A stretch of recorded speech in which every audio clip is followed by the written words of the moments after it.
Providence here in Guyana. We greet you start in the PCL Regional Franchise Cricket 4-day tournament, match number 24, round 9 for Guyana, 8 match for Barbados Pride. It's hazy conditions, dark clouds hovering over Providence. We're not sure how the weather will play out this morning, but for sure, with the Barbados Pride resuming overnight 228 for the loss of 6, would certainly want to push on today. We'll have the first ball to be bowled by Raymond Reefer, the left-hand medium fast, and outside the off stump taken by Bramble, and there is no run. 2 slips. There's a third man wide, backward point on the boundary, cover on a mid-off.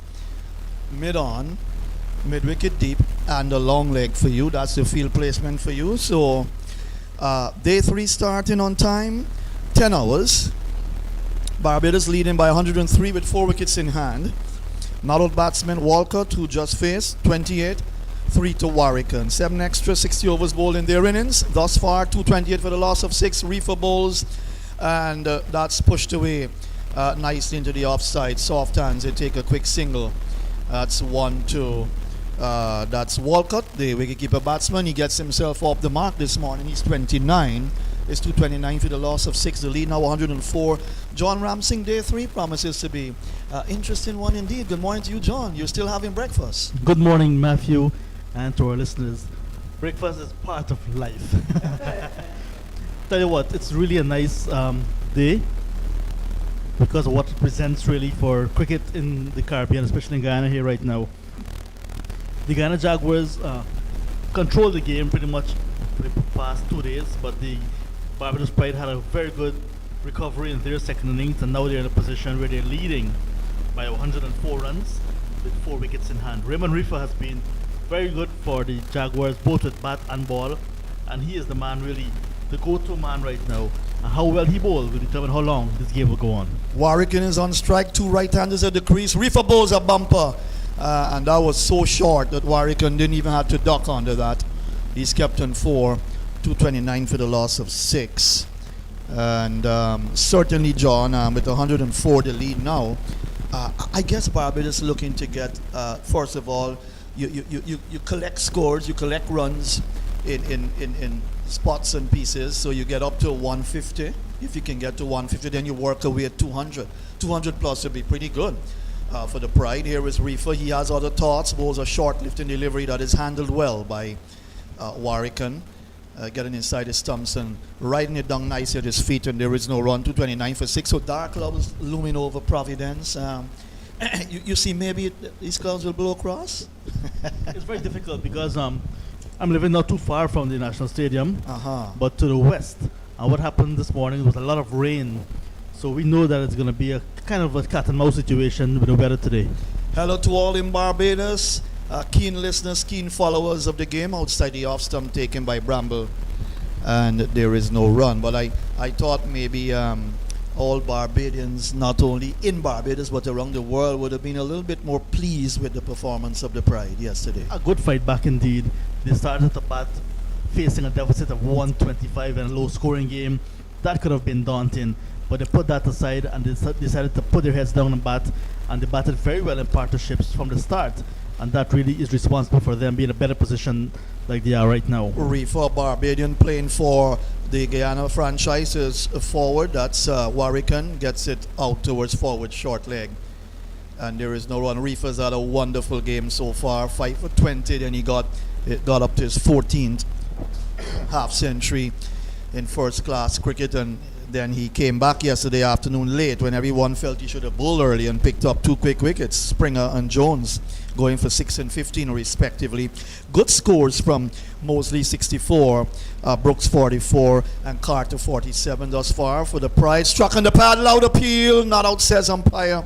The man from Jamaica, the school teacher, that's Patrick Gustard, who is officiating from this end now with the umpire switched after the first innings are being completed from each side. The over comes to an end, 230 for the loss of 6, John. Nice testing, probing over from Reefer. Good start indeed. Full delivery to end the over to Warwicken, and Reefer coming round the wicket, the ball angled into the right hander, heading down the leg side.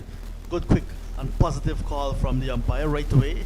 So we know for sure that there was not any element of doubt in his mind that I was going to miss the leg stump. So good start from Reefer. He is doing what he did to get the success, 5 wickets in the first innings and 2 in this innings so far, pulling full and straight, and that's very good from him.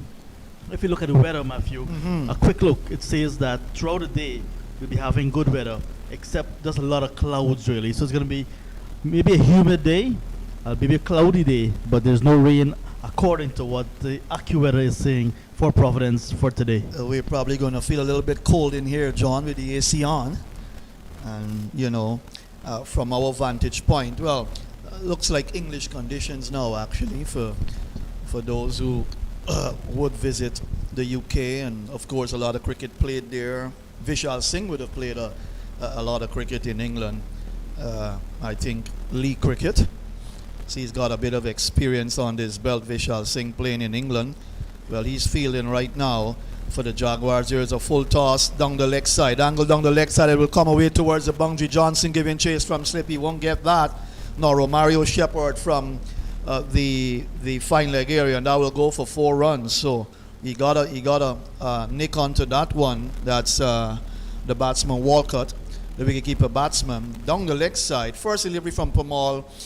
Maybe just trying to get himself in here and angled it badly down the leg side, giving away 4 runs, 234 for the loss of 6. Trying to push in the very first delivery to the batsman, but the angle was very bad, the line was bad down the leg side, and the batsman got a faintest of touches and got 4. Walcott is forward defensive, plays into the onside, and there is no run. So solitary slip, forward short leg, backward point in Ramal Lewis. Then you've got on the cover boundary, that's Rutherford. Barnwell is at extra cover. There is a mid-off. Back he goes, plays back along the pitch, no run. Chandrapal Hemraj at mid-off. Then you've got mid-on, Reefer, mid-wicket. And Romario Shepherd is down at fine leg on the boundary. Vishal Singh is at mid-wicket. Tej Chandrapal is at forward short leg with the helmet on. Johnson had slipped. Having a few words, I believe, with Pamal. And 234, dark conditions, 234 for 6. So Barbados would want to build here. Not done that badly at all yesterday. It's another day now. It's day 3, Saturday, the 2nd of March. Forward he comes, wrapped in the pad. Laudapil, he's out. He's given out leg before. It was a tentative push. He didn't really push out much. And so they've struck early, the Jaguars. They're hunting hard. The eyes of the Jaguars are bulging here, John Ramsing. It's 234 for the loss of 7. That ball did not turn at all from where Sammy Pamal was full. I think the batsman was playing for turns. He missed it altogether as he was looking to go turn the bat into the onside. And that ball actually missed the bat, hit the pad in front. Umpire Ramdani had a second look, and he felt in the end that it was good enough to be given out, perhaps hitting just on the leg stump. Maybe he should have gone on to hit the leg stump. But good full bowling once again from Versami Pamal. The pitch is not offering a lot of turn, Matthew. It's very hard, and they have some green grass holding it together. So it's very hard for a spinner actually to get lots of spin, despite it now day number 3. It's not a lot of wear and tear on this pitch. So it's still a hard pitch really. So that ball is not going to turn. So Versami Pamal did the right thing, full and straight, and the batsman missed and sent on his way. Good early breakthrough for the Guyana Jaguars, and we don't know how the weather will play, so they will need to take advantage of the situation that they're in right now, pick up the rest of the wicket, and try to press for an outright victory, because the weather can be very tricky. So true. 109 now. You can say 109 for 7, and the new man coming out looks like, is it, give you that in a moment, let you know who that batsman is. Is it Mindley? Looks like Mindley, the Jamaican fast bowler, playing for Barbados Pride. And the scoreboard will identify him in a minute in terms of the number to the batsman. That's how it's done with the scoreboard. Here is Pamal comes up, he's in, bowls to the new man, who we believe is Mindley's forward, and plays out to Barnwell at extra cover. And there is no run. Good blow struck in the second over of day 3 by Pamal, the veteran, the experienced man, with a lot of wickets on this belt at this level. Here is a ball that's driven. Cotton ball! Oh, Versami Pamal. Again, a little push from, looks like Mindley. We'll know for sure in a moment. It actually looks like Holder. And it held it back, and he came forward and popped it back to Pamal, who gleefully took the catch. And this game can be over in a jiffy, John Ramsey. Not a good delivery from Pamal. Flighted delivery to the new batsman, lower order batsman. He will try to go for a shot, recognizing that he's just gotten to the crease, had a tentative push at it, and straight into the hand of Veerasammy Pamal. The simplest of catches. He took it with both hands, and he walked to the umpire to collect his hat because it was the end of the over. 2 wickets in the over. Very good over for the Guyana Jaguars. Well bowled Veerasammy Pamal. And yesterday afternoon, I was telling you at the start of the Guyana Jaguars, bowling second innings, were bowling to the Pride, that Raymond Reefer and Veerasammy Pamal will be the key bowlers for the Guyana Jaguars in this second innings, and it's turning out to be that way. Reefer got the breakthrough yesterday afternoon, and now Pamal cleaning up the tail. Very well bowled by the Jaguars bowlers to date. Right, so 234 for 8. And really, it looks as if it's going to be over not too long from now, because if the lead is 109 and with 2 wickets in hand, well, a lot will depend on what Miguel Cummins can do. There is still a Chaim Holder. Oh, so Holder is the man that was dismissed, actually. So we got that right for you.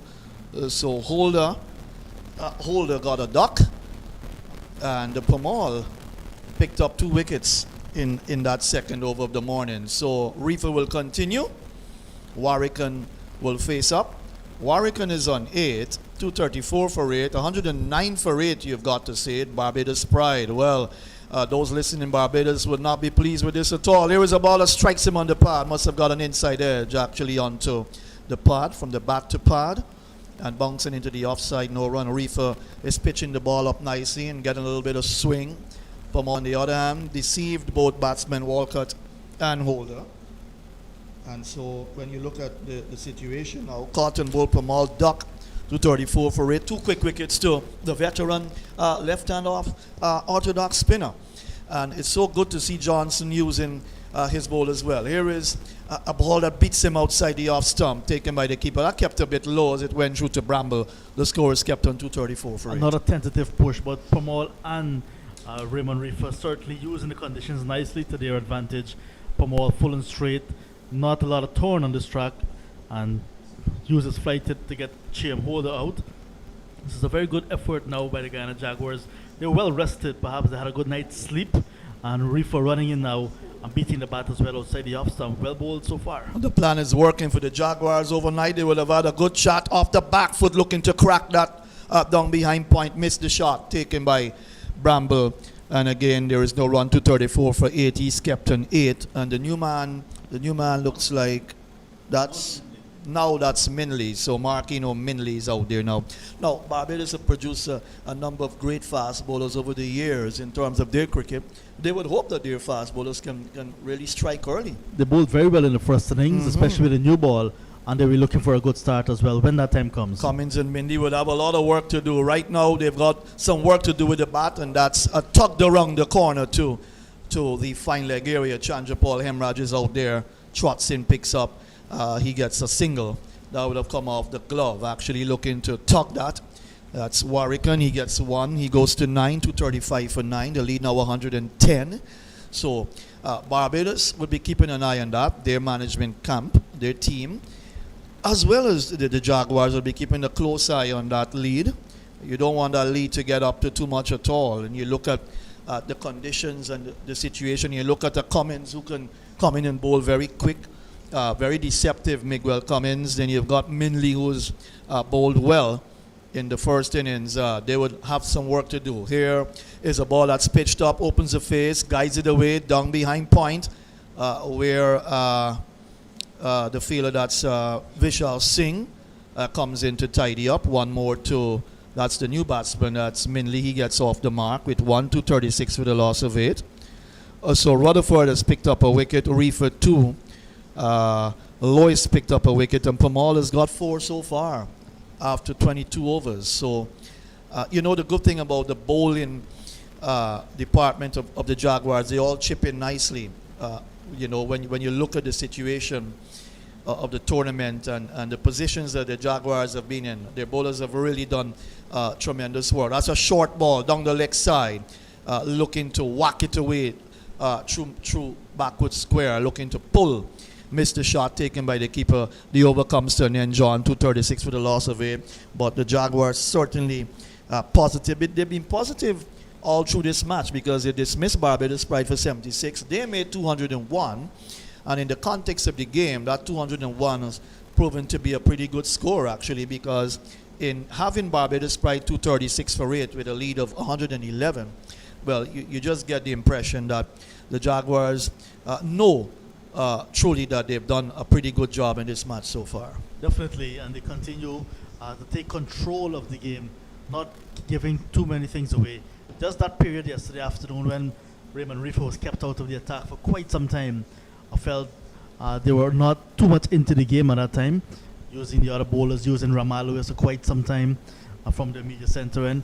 And I think at that point in time, they perhaps were looking for answers, and then it came when Reefer was introduced again, and then the Jaguars were right back in it. Pamal bowls to Minley. Minley forward and plays back to Pamal. No run. Slip forward, short leg. Backward point cover, extra cover, long off.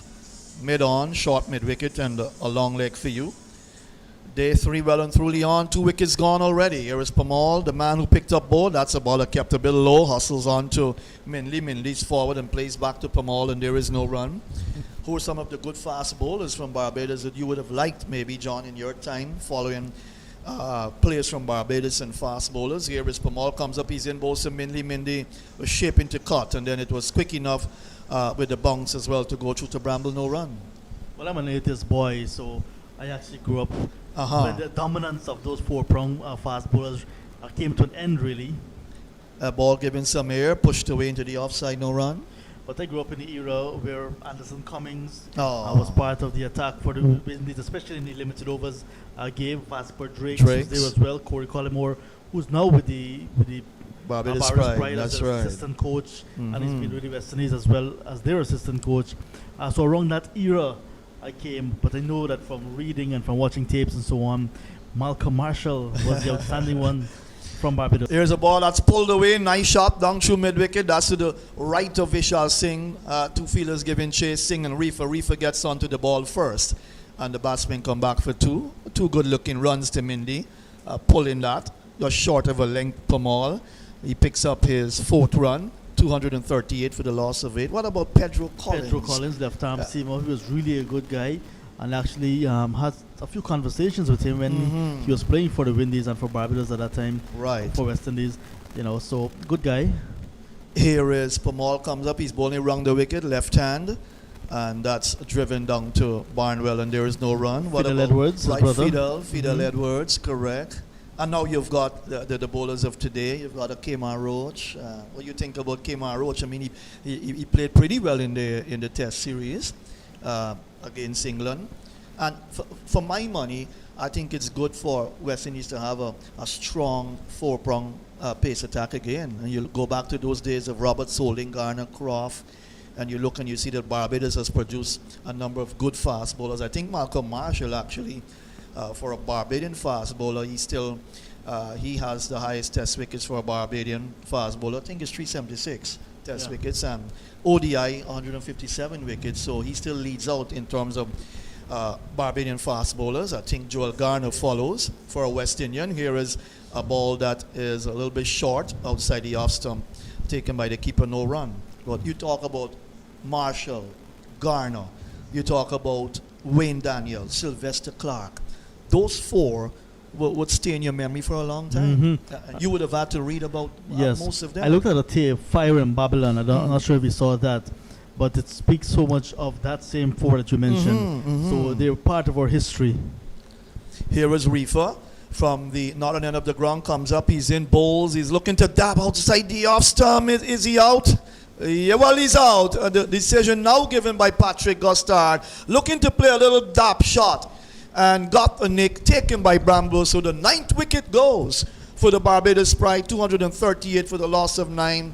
And guess who's been dismissed? It's the man Warwick. He's gone for what? 9? 238 for the loss of 9, John? Almost over. Almost over. Well bowled but I noticed something that's now part of the modern game. He got the edge, and he actually put his head down in disappointment, but he was still at the crease. Then the Ghana Jaguars fielders and referee had to go up for the appeal again because there's wondering why he's still at that crease. Like I said, it's part of the modern game now that batsmen, after they've edged, they do not walk. As an umpire, Matthew, I'm sure you have experienced that quite often in your career. But before you answer, before you come in, it's a well-bowled delivery from referee, short delivery on the line of off stump and getting closer to the batsman, angling with the hand from referee. And Warkan could not do too much with that one except give Bramble a regulation catch. The writing is on the wall. Yes, it was a naughty shot. It was a nothing shot. He didn't have to play at that. He could have allowed that ball to go by outside the off stump. But remember, he's not a top order batsman. And that's the thing about low order batsmen. You see a number of international teams, their low order give them a lot of runs. And that's what you want, even in first class cricket. Look at the Jaguars. Their low order give them a lot of runs. You haven't seen this happening with some other teams on a regular basis, more frequent basis, but in this situation, he had no right to play that ball, looking to play a naughty shot and got a nick taken by Bramble, and then he a little cat and mouse game. But you talk about the umpires and giving decisions. Yes, they've got to do their work out there. You've got to put your hands up. I know the late what was the guy Vifehouse, the late Vifehouse, Compton Vifehouse, one of the umpires of yesteryear in Guyana, would always say that if there is an appeal and you have to give a decision, don't shake your head at all. You've got to put your hands up. Here is reefer comes up, bowls to Cummins on the leg stump. He's pushing it out into the covers, and there is no run. So even if you're aware that they nicked the ball, you may tell yourself, well, the batsman obviously knows he's nicked the ball. I don't have to put my hands up. I can just give a nod of the head, and he should walk. As you rightly said, it's not happening much these days at all. So the umpires have got to do their work. They're being paid well at this level, and they need to perform well. Patrick Gustard took a little while before he put the hand up. Two slips go down. Reefer bowls after back foot that's punched out to extra cover. That's Cummins, and the left-hander. It's not that he's a rabbit with the bat, but you can't expect Cummins to come and get 64 like Mosley did, maybe in 44 and 47 respectively, in terms of Brooks and Carter. It's the last wicket pair out here. Two fast bowlers, Minley from Jamaica, the franchise player, and Cummins, the Barbadian, who's played Test cricket, 27 Test matches on this belt. Here is a ball that's a bouncer ball. Is he played on, looking to pull, came off the bottom of the bat into the stumps, and that's the end of the Barbados Pride second innings. The Guyana Jaguars have cleaned them up neatly this morning. John Ramsing, 238 all out. What's that lead? It's 113. So the Jaguars will need to get what, 114? 114 to win. 114 to win. The rest of this session, 2 sessions remaining in today's play after this one, and all of tomorrow. So even if the left-hander decide to bat right hand, Matthew, I think they'll be able to get this total because the track is not a bad one. The bowlers from the Barbados Pride side, they know what they have to do. They have to come back. Their backs against the wall when they were bowled out for 76, and the bowlers hit back very nicely to reduce the Guyana Jaguars to 201. A very good batting side, I must say, to 201. And then they came back to wipe off that deficit of 125 and posted 238 on the board. And now with 113, that they've set a target of 114 now, I think that they're not going to roll over. They want to win this. They want to show the Guyana Jaguars that they came here not only to compete, but to win. So I think they're going to come out with all guns blazing, and the Guyana Jaguars batsmen, the top order batsmen, will have to be very much aware of that threat that the Barbados Pride attack possess. So it was a good delivery once again from Raymond Reefer. He continues to bowl that body line kind of delivery. It was a bit short, and Miguel Cummins is looking to go for the pull, and it rushed him, and he was cramped for room and just played on. Very well bowled to Raymond Reefer. I was hoping that from a Guyana Jaguar standpoint, and more so from a Raymond Reefer standpoint, that he could have gotten 5 wickets in this innings to make it a very good match, 10 wickets in the match. But he has done very well, 9 wickets for him in the game. In the second innings, Pamal supported nicely with 4. They shared 8 wickets. Very well bowled. Pamal, the experienced campaigner, and Reefer, very hard worker indeed. So they deserve the accolades that they have received so far. 114, I think is going to be, I think we have an early day today. Yes, I would want to agree with you on that. And if you took careful note, you and I took all 4 wickets. We were in gripping form with the ball this morning. Right, so Inderjeet will be the man to start the Jaguars' second innings. But just to let you know, if you've just joined the broadcast, you're live streaming on YouTube. Well, the Barbados Pride innings wrapped up very quickly this morning. Remember, they resumed overnight. 228 for the loss of 6 with Walcott on 28 and Warwickon on 3. 60 overs, in fact 70 overs bowled at that stage. Barbados at that stage leading by 103 runs with 4 wickets in hand.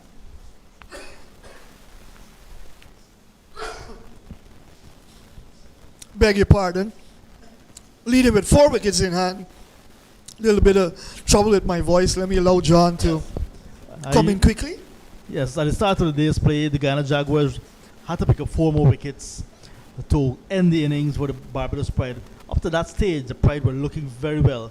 But coming down towards the end of day number 2, they lost a cluster of wickets. And that got the Jaguars back into the game because the top order looked really well. The Barbados Pride with Captain Brooks opening the batting with Boucher. They had a decent start. Carter came and supported nicely. Walcott, he did his part. Mosley, he had a wonderful knock. He looks very good indeed. So because of that top order resistance from the Barbados Pride, they got back into the game. So this morning when both teams got to the venue with the cloudy conditions, the Barbados Pride realized that they need to bat long to continue to make a game out of it, while the Guyana Jaguars realized that they got in again with those late wickets, and they can actually use that momentum to pick up the rest of the wickets, and they did so this morning. Let's see if my voice has cleared up a bit nicely now. Right, so Walcott leg before wicket to the bone of Pamal this morning in the second over for 28, 234 for 7. Holder, Cotton Bowl Pamal, a duck, 234 for 8. Warwickon, caught wicketkeeper Bramble Bowl, Reefer 9, 238 for 9. And then the last man out, Cummins, Bowl Reefer, played on, looking for a big pull shot, got it off the bottom of the bat onto the stumps. He went for a duck, 238 all out in the 75th over. Giving the Jaguars 114 to win, and I'll give you the bowling figures in a moment as John pulls it up on the computer. Extras 7, and really the innings coming to a quick close this morning. Now, before I give you the bowling figures, of course, we're going to look ahead, of course, to that Trinidad game coming up next week. Trinidad has beaten the Jaguars in their backyard. I'm certain that the Jaguars will be looking for revenge. Most definitely. Jaguars, they've lost 3 games this season. They've lost to the Leeward Islands Hurricanes. They've lost to Trinidad and Tobago Red Force and to the Jamaica Scorpions. No team has beaten them in one season. Well, the Leewards did it a few seasons ago. No team has beaten them this season twice, but the Trinidad and Tobago Red Force side, they have the opportunity to do so. All right, so the Guyana Jaguars will finish the season with a day-night encounter. Different conditions in the night, that ping ball, so lots of things to look forward to in that game as well. So it's going to be an interesting battle, and the Jaguars for sure will not want to not only lose that game, but also lose the opportunity of another title, a 5th consecutive title. That to me should be the driving force that we want, that will push the Jaguars to do well against the Trinidad and Tobago Red Force next week. Right, so as John pulls up the bowling figures for us, I'll go through the scorecard for you for Barbados Pride in their second innings. They lost Boucher, first man to go, bowled off stump by Rutherford for 14. It was 19 for 1. Brooks bowled Pamal 44, 93 for 2, and that second wicket yielded us 74 runs, that partnership. Then the third wicket, Mosley, leg before wicket to the bowling of Lois for 64. Well played 64 to the young man who came in at number 3 to bat. That partnership also yielded 74 runs. It was 167 for the loss of 3 at that stage. Carter caught at forward short leg. Nice catch by Tej Chandrapal off the bowling of Pamal for 47, 177 for 4. Springer, Bowl Reef for 6, 192 for 5. Jones leg before wicket to the bowling of Reefer for 15, 205 for 6. Close of play yesterday, 228 for the loss of 6. Walcott 28 not out, and Warwick 3 not out with 7 extras. Barbados leading by 103, and this morning play started on time in hazy conditions, dark conditions at 10 a.m. Walcott went in the second over, leg before wicket to the bowling of Pamal for 28, 234 for 7. Holder, that's Chame Holder, caught and bowled Pamal a duck, 234 for 8. Warwick and caught wicketkeeper Bramble bowl Reefer 9, 238 for 9. And then Cummins, the last man out, bowled by Reefer, plain on for a duck, 238 all out. Leaving Guyana with 114 to get, extras 8, made up of 3 byes, 4 leg byes, and 1 wide. The bowling figures for you for the Jaguars: Shepherd 10 overs, 1 maiden, none for 41. Reefer 11.5 overs, 4 maidens, 4 for 22. 4 for 22, so that would be what, 9 wickets for Reef in this match. 9 for 42, his overall figures, his match figures. Ramal Lois 20 overs, 3 maidens, 1 for 63. Sharfin Waterford 9 overs, 2 maidens, 1 for 34. Versami Pamal, the man who did the damage this morning along with Reefer, who bowled from the northern end, 24 overs, 6 maidens, 4 for 62. 4 for 62 for Pamal, and Barnwell 1 over for 9 runs. So that completes the analysis of what has happened thus far as the umpires make their way out. The Jaguars need 114 to win this game. And the man who's going to start the attack for us in the commentary box will be Indrajit Prasad, the man from Maikoni, with John Ramsingh alongside him. Some more from John, and then it will be Indrajit. And just before Indrajit come in, so what I'll do, I'll run some overnight scores in the other matches, because Windward Islands and Trinidad and Tobago, they locked in battle in Dominica. And let's tell you that the Windward Islands were bowled for 200 in reply to 307 made by Trinidad and Tobago Red Force in their first innings. And the Red Force, they're batting a second time. They're just 4 without loss. In the other game, the Leeward Islands Hurricanes and Jamaica Scorpions, they're playing as well. And that game is interestingly poised as well, with the Hurricanes being bowled for 210 and Jamaica Scorpions replied with 250. Batting a second time, the Hurricanes 171 for 3. So it's all happening in the rest of the Caribbean. And here we are today at Providence, perhaps the first game in this round that will finish with the Jaguars needing just 114 runs to win, and Barbados Pride needing just 10 wickets. Good morning, Indrajit. Good morning, John. Good morning, listeners. And I'm happy that you have read those overnight scores coming in across the region. Interesting battle there with the Hurricanes and the Scorpions, John, because Guyana will be keeping an eye there as well. The Hurricanes, they are second in the points standing. The Jaguars, they are leading Hurricanes 93.4 points when they started this round, and they still have 2 other matches to go after this one as well. And I think they're in a very good position, 121 ahead. But that's cricket. You'll never know. It's going to be a good match, lots of time there. And I like when you said the Jaguars have been set only 114. Well, it is left to be seen whether they're going to get it or not. But they should. They have a good batting lineup, and we do not expect them to crumble very, very often. Coming down to the end of the competition, though, this year, the Jaguars kind of tailed off. Poor performance against Jamaica. They were humbled in Trinidad and Tobago. Coming back here, I think they will set their eyes on that 114. Is the pitch playing bad? Not at all. And they have a good batting lineup. But what we can expect is that Barbados Pride will come out and they're going to bowl very, very hard. I thought they had a very good bowling against the Jaguars as well, getting them out for 221 in their first innings. So all is left to be seen, but we know that the Pride, they will come out and fight. And they're definitely going to be starting attacking from ball number 1. 3 slips we see going down already, and Mindley will pick up the attack from the southern end of the ground, the players' pavilion end. Cool conditions, so they can run in and they can preserve their energy, because not a lot will be draining out of them because of heat. That's not the case today. It's still a cool breeze at Providence, and nice conditions really for cricket. This is the type of conditions I would love to play cricket in, not with the hot sun in the heat. This is really good. But I think the Barbados Pride, they know what they have to do. They just have to pick up wickets. That's all. That's the only way they can win this game, is to pick up wickets. They cannot bowl the Guyana Jaguars for the rest of 2 days and expect that they will come up with a draw.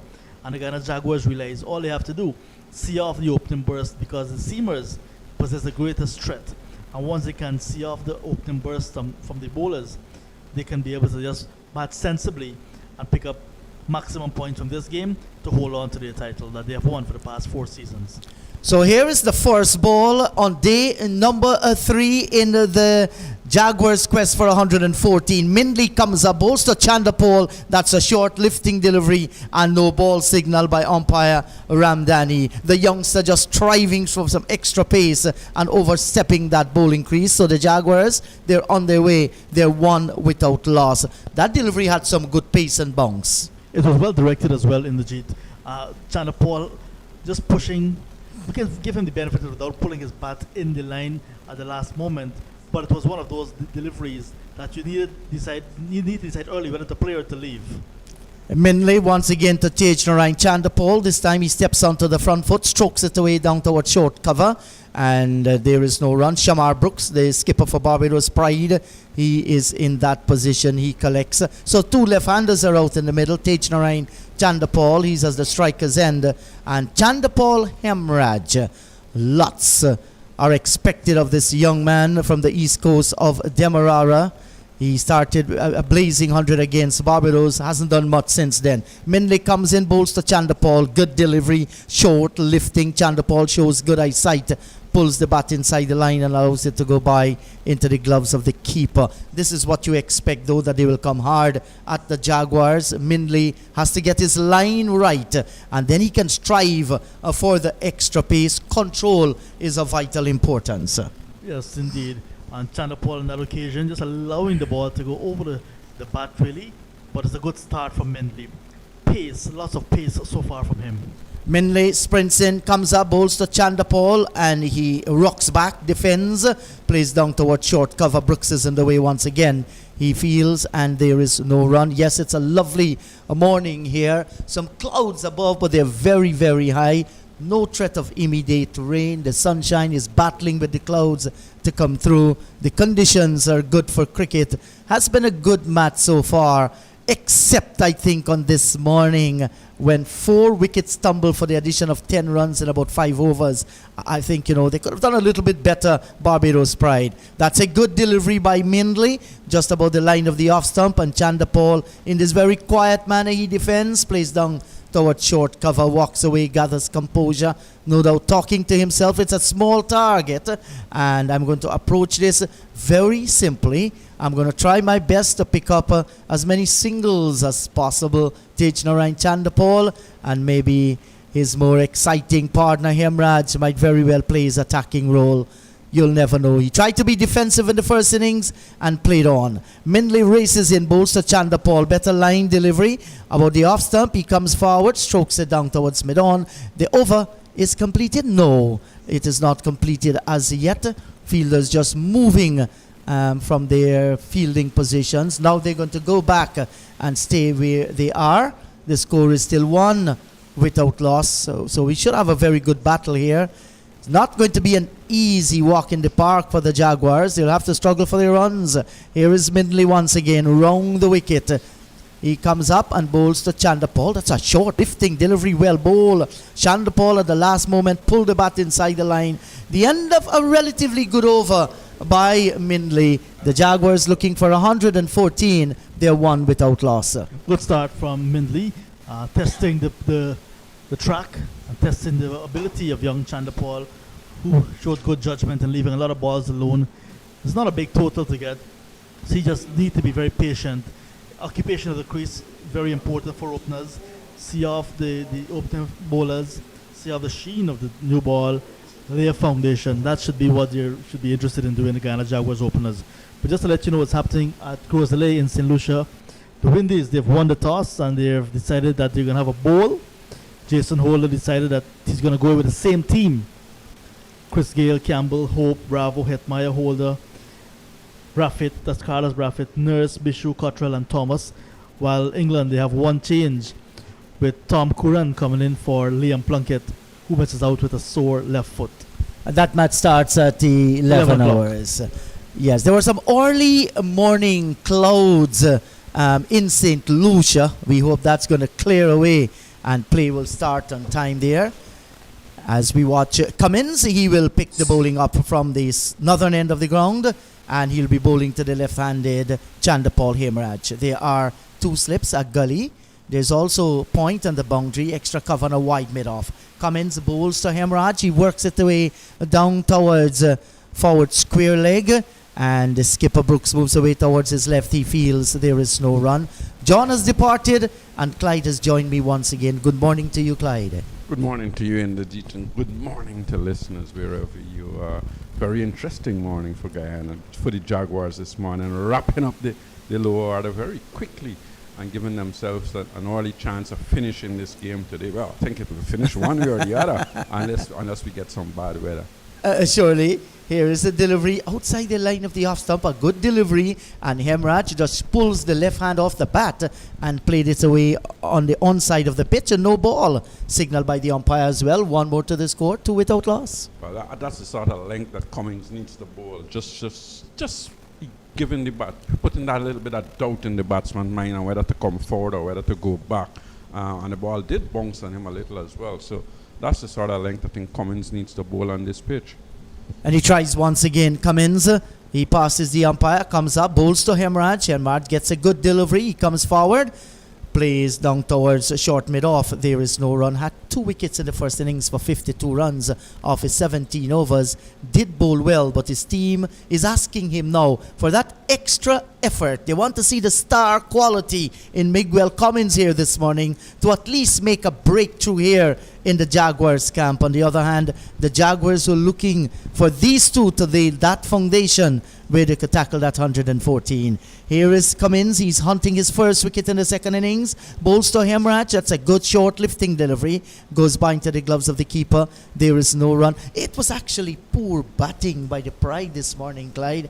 4 wickets tumbled for just 10 runs in about 5 overs. Especially after the showing yesterday. I thought they batted pretty well yesterday. It looked the part and showed a lot of fight and determination. To come this morning just to be bowled out that quickly, I think they would be very determined with the very, very disappointed with the way it went this morning. They should, and that's a delivery by Cummins just about the line of the off stump, and Hemraj opens the face. He gets it down towards short backward point. There is no run. When you look at that scorecard, Clyde, Shamar Brooks 44, Mosley 64, Jonathan Carter 47, Tevin Walcott 33. They should be vexed with themselves. I think once you get in on this pitch, things becomes easier, and we did see that yesterday. Once you got in, things became easier, and I think one of those batsmen, I said this yesterday, should have carried through. Cummins bowls to Hemraj, and Hemraj is driving at one outside the line of the off stump. And No he's ball bowled. signaled by the umpire, and the ball cannon into the stump. He's lucky. Wow, what more can you say? when thing goes against you, that was a good delivery again. Well, excepting it being a no ball, but it had the right side of length, the line. Cut the inner edge, and he was bowled middle stump. And only to see the dreaded hand of the umpire being extended and the call of no ball. So Cummings would be disappointed, but certainly that would encourage him as well. He's got the experience, so he shouldn't make that down him. He's bowling in good areas, and he just need to continue to do that. Yes, and you look at the big expansive drive by Chandapal Hemraj there. Got the inside edge, it went into the middle stump, and the umpire signals no ball. Well, he should use disappointment as stepping stone, Miguel Cummins. He passes umpire Gustard, bowls to Chandapal, and he's turning one off the hips down towards long leg. He gets a single, and the score will now move on to 3 without loss. Yeah, and that last delivery, I think, would be disappointing for Cummings as well, because the previous deliveries were all pitched just on or about the off stump, making the batsman play, make him look to defend his stumps. And that one was just a short ball going down the leg side, and it's taking the pressure off of Hemraj Chandrapal in that way. Chandrapal Hemraj, sorry. Yes, and Miguel Cummins, he looked a little bit disturbed, no doubt. just maybe kicking himself a little bit too hard for that no ball. That is history now. It has gone. He has to continue. He comes up and bowls to Tejnarai Chandapal and beaten outside the line of the off stump. Beautifully bowled at his left, the right hander. The over is completed. The Jaguars looking for 114. They are 4 without loss. Well, with the exception for the no balls, that would have been a wonderful over by Miguel Cummins, and one of the no balls actually got a wicket, so he'll be very disappointed. And not only he, I think the whole of the Barbados team on the field would be disappointed that, Miguel Cummins got a wicket with a no ball. Yes, and that's the problem you face when you overstep that crease. The umpire see you. There is no replay here. In his mind, it was overstepped. Cummins looked very disappointed. But the Jaguars, they have survived that. And Hemraj will be in the firing line now because he will be facing up for the first time this morning the bowling of Marquino Mindley, the Jamaican. So let me remind our listeners at the close of play yesterday, Barbados Pride, they were 228 for the loss of 6 wickets with Walcott and Warwican inside. Today, Walcott was the first to go, LBW Pimal for 33. Here is Mindley, bowls to Hemraj. He comes forward, drives, gets it away down towards short cover. Holder was caught and bowled by Pimal. He didn't score. Very soft dismissal as well. Warwican caught the wicket of Reefer for 9. Miguel Cummins was bowled by Reefer. He didn't score. And Mindley was left not out on not. 238 all out, setting the Jaguars 114 for victory. Marquino Mindley turns in the distance once again, sees Chandapal Hemraj is tapping away at the crease. He comes round the wicket, bowls to Hemraj, and that's a lovely delivery. Hemraj gave the impression that he was pulling the bat inside the line. I think it was after the ball had passed. Short, lifting delivery, had some pace on it too, Clyde. Definitely, he pulled his bat inside the line after the delivery had already passed him. So that's good again, bowling, good areas, not making the batsman comfortable. Bowling just back of the length, and with the odd ball on this pitch bouncing a little higher than when the game actually started, and 1 or 2 skidding on a little lower. That's the sort of area you need to bowl. Here is Mindley once again, bowls to Hemraj. Hemraj gets another good delivery. Well bowled by Mindley, and this is what you want to see. And Hemraj again getting the bat inside the line, but the ball is following him very, very close indeed.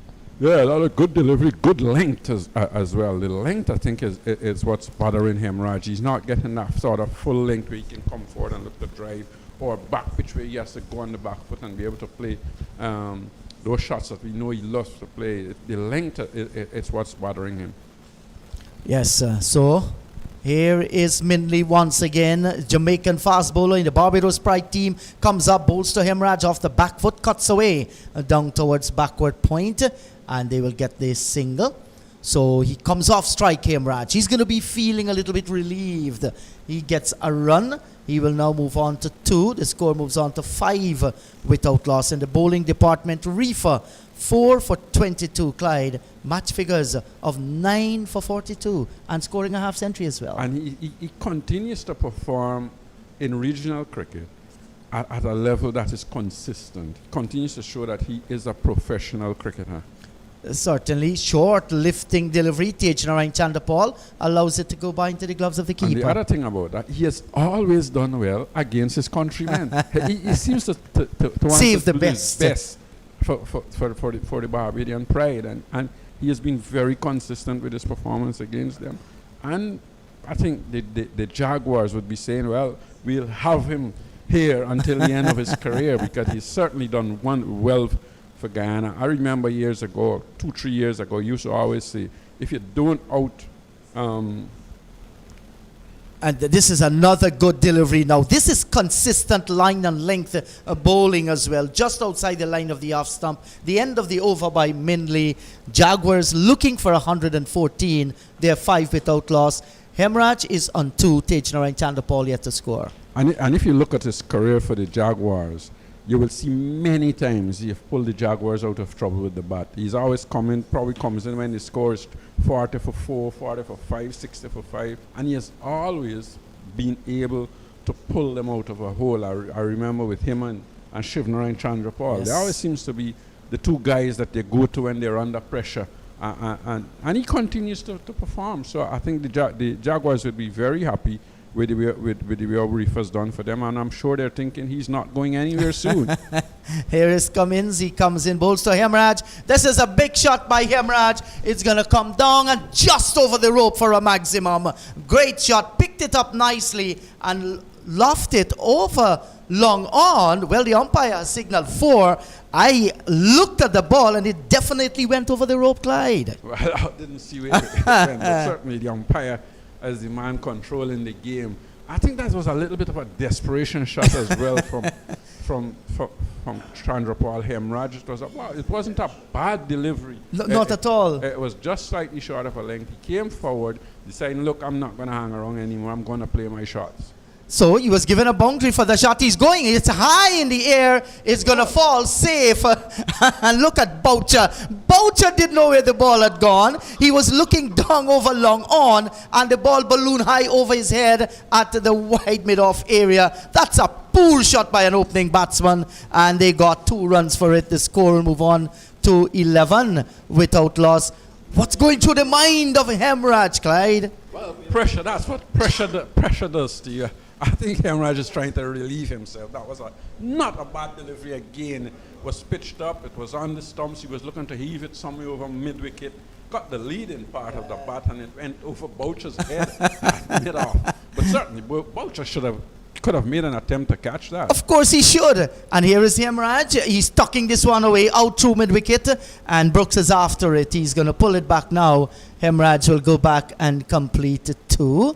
And with that 2, the score move on to 13 without loss. Hemraj has gone into double figures. He's now gone on to 10. But with all that happened there, with the shot that he played in the direction that Boucher was looking, it was such confusion out in the middle to understand why he played that shot, Hemraj. And then Boucher just lost it. Maybe pedaling backward could have put him very close to the catch. Well, I think Boucher was looking where he was aiming to play the shot. I don't think Boucher was actually watching the aims. He probably got lost. Yes, he was showing the arms. Where is the ball? Where is the ball? Cummins comes up, bowls to Hemraj, and this time he comes forward and it bisects the second slip on the gully down to the boundary for 4. It was in the air, and I think Joe Melwarican there, he just made a half effort to get to it, and there's Jonathan Carter as well, and the ball went away down to the boundary for 4. He's riding his luck. Well, he certainly is. That was not a very good delivery from Miguel Cummings. Pitched up, Chandrapal Hemraj just coming forward, looking for one of those expansive drive again through the offside. Got the edge, and it flew between a second slip and third slip. Certainly, one of them should have made a better effort to catch that. They traveled quickly as well, but certainly one of them should have made a better effort to catch that. Yes, and Springer is a tall guy. Should have been going to his right as well, Springer. That's a short lifting delivery. This time, Hemraj got up on the toes and he defends. He plays down towards short cover, and there is no run. But this is good testing stuff by Miguel Cummins. And this is what you expect of a West Indian fast bowler. Well, at the end of the over, Miguel Cummins would look up to the scoreboard and see he has gone for 12 runs already in the over, but I don't think it's a bad over. Yeah, I don't think it's a bad over at all. I think it's been a good over, and he's just unlucky not to get the wicket of Chandrapal Hemraj. Yeah, you just have to feel a little bit sorry for him. And this time he's on driving Hemraj, and once again didn't get it in the meat of the bat. Down towards long on, and Boucher all the way from long off attack the ball, sends the return in, and they complete 2 more to the left-handed Hemraj. The over is completed. Hemraj moves on to 14. It's 19 without loss. Maybe if I was Miguel Cummins and I'd bowled that over, I would have probably gone up to Hemraj and say, what have you got in your pockets? Certainly, it was a good over. That last shot was a better shot. He didn't try to hit it too hard. He stroked that one past mid-on and he got 2. But he's riding his luck, and we have seen him now in a few innings where he's looked to be, I don't know, I don't want to say he's looked to play shots, but he's looked to be positive. Probably positive in a bad way, because when you're positive, you don't have to change your shape. You have to hold your shape and look to hit the ball and time the ball and stroke the ball. You're an opening batsman. You need to play a little bit more safely rather than look for those expansive shots and big hits over the top and so on. And it has cost him his wicket on numerous occasions. So Yes, I think certainly. he's just got to regroup in terms of how he's going to approach his innings. Minley bowls to Tejnarayan Chandapal. Short lifting delivery once again. He pulls the bat inside the line. Tejnarayan Chandapal, and look, very, very calm. He's yet to score, and it's 19 without loss. Hemraj has gotten 16. Mind you, they're aiming for that 114 total for victory. Maybe if the Jaguars go on to win here, it might be very difficult for any other team to catch them back. Mind you, the Leewards still have 2 more games to play after this. They're in a relatively good position against the Scorpions. Here is Minley, bowls to Chandapal. Again, short lifting delivery goes by into the gloves of the keeper. There is no run. Seem like to get it a little bit closer. While he's bowling at a good pace, he's touching down nicely, but he's not forcing Chandrapal into playing a shot. I think that's the difference with young Tejnarayan Chandrapal and Hemraj. Chandrapal comes across his wicket, looks at the delivery, and he looks to, he's not looking to play big shots. He's looking to ensure that he stays there and give the bowler his due. And the bowler bowls a good delivery. It is a good delivery. I'm going to defend. So he goes into his stance once again. He's not bothered by anything, Tejnarayan Chandapal. And that's another short lifting delivery. He watches it, walks inside, allows it to go by again into the gloves of the keeper. And there is no run. Mindley comes down there. Had a look at Tejnarayan Chandapal. He's not a fella Chandapal who's going to look back there. He just walks away. I think Minley was more or less looking at the length he needs to bowl. I think what he has realized there, that just short of a length has given Chandrapal the chance of taking his bat away from those deliveries. You need to probably be probably a yard fuller to Chandrapal to make him play those deliveries. So let's see if he's going to correct that now. He strives in. Minley comes in, bowls to Chandapal, and he's coming forward. He opens the face. He beats the backward point and heading toward the boundary. And that's a brilliant piece of work by the fielder, running away from backward point. Yes, that's a substitute fielder, and it keeps them down to 3. 3 good-looking runs to Tejnarayan Chandapal to get off the mark. It's now on to 30 without loss. In fact, 32 without loss. Yeah, that was a fuller delivery. Obviously, he was trying to make him play and probably went a little too full with that delivery. And Chandrapal was coming forward, probably looking to hit it a little square. Got it out the outer half of the bat. But he got 3 runs through it, but he was in control. Yes, so Hemraj has come back into strike now, and he's just toying away with the gloves a little. Everything is right. He mops the brow, grips the bat, and goes into his stance once again. Here is Minley. He comes up, bowls to Hemraj, and Hemraj is flirting at one again. Outside the line of the off stump, it goes by into the gloves of the keeper. He's not comfortable at all. I think that's the difference between the two batsmen now. Now here, Tejnarayan Chandrapal would have pulled Yes. the bat inside the line of it. Hemraj was flirting and looking to, I don't know, probably steer it past the gully position. And didn't actually hit it, and probably lucky that he didn't. Well, he's not comfortable at all there. The shots he has played and the deliveries that has beaten him as well. Minley comes in, bowls to Hemraj, and this time he gets in behind. He plays it down towards short cover. There is no run. The over is completed. Hemraj is on 16. 3 to Tejnarayan Chandapal, hunting 114 for victory. The Jaguars, they're 22 without loss. More from you, Clyde, and then it's going to be Matthew Kisoon. I think the one thing in this match that the Barbados pride can be proud of is the way how their fast bowlers have bowled. I think they have stuck to their task. They didn't have a lot of runs to defend, but they stuck to their task very well. And they're doing so again. They've just got 114 to defend. And they're bowling with good pace, good areas. They're getting the ball to bounce. They're getting the ball to seam about. And they're causing the batsmen some trouble. Hi, Clyde. Good morning to you. Good morning to you, Matthew. Trust you had a good night's rest. I did actually. I actually watched a movie late with my wife last night. And then I went to bed about might have been close to midnight actually. I don't sleep early at all, Clyde. Here is a ball that's pitched up, and the edge by Chandrapal dropping just in front of the fielder slip.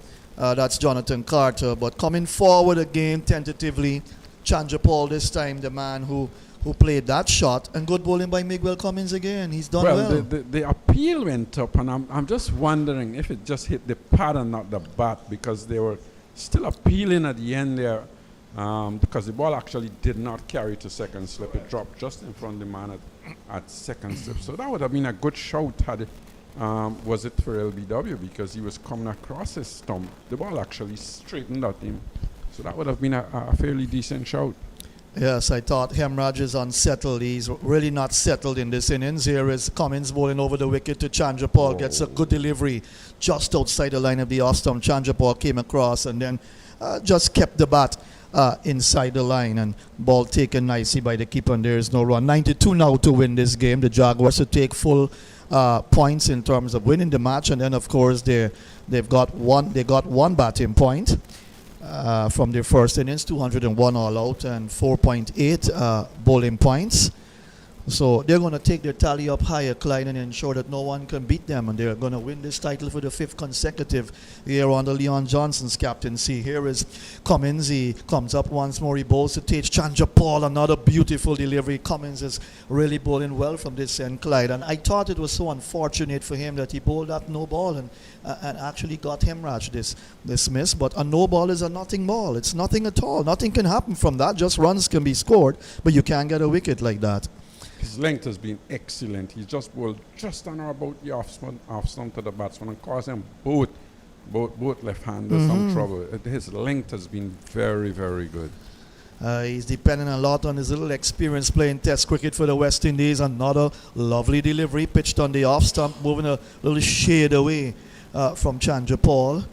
And again, there is no run. 13 Test matches he's played, 27 Test wickets, Miguel Cummins.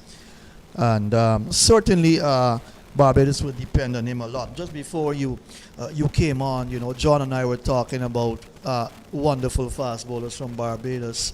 And I'm sure that Barbados now would have loved to have the likes of a Wayne Daniels sort of bowler, Sylvester Clarke, a Marshall and a Garner for them, Clyde, and you would have known these guys well. Here is a ball again.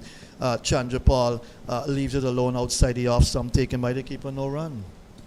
They have produced probably the most fast bowlers in the region, the most consistent fast bowlers as well, in terms of the longevity, how long they've been doing this from way back, not only of now, from the West Hall and even from Martingales and those guys Right. from up front, and Charlie Griffith, and you come right through the line, and they've always had one or two great fast bowlers around them.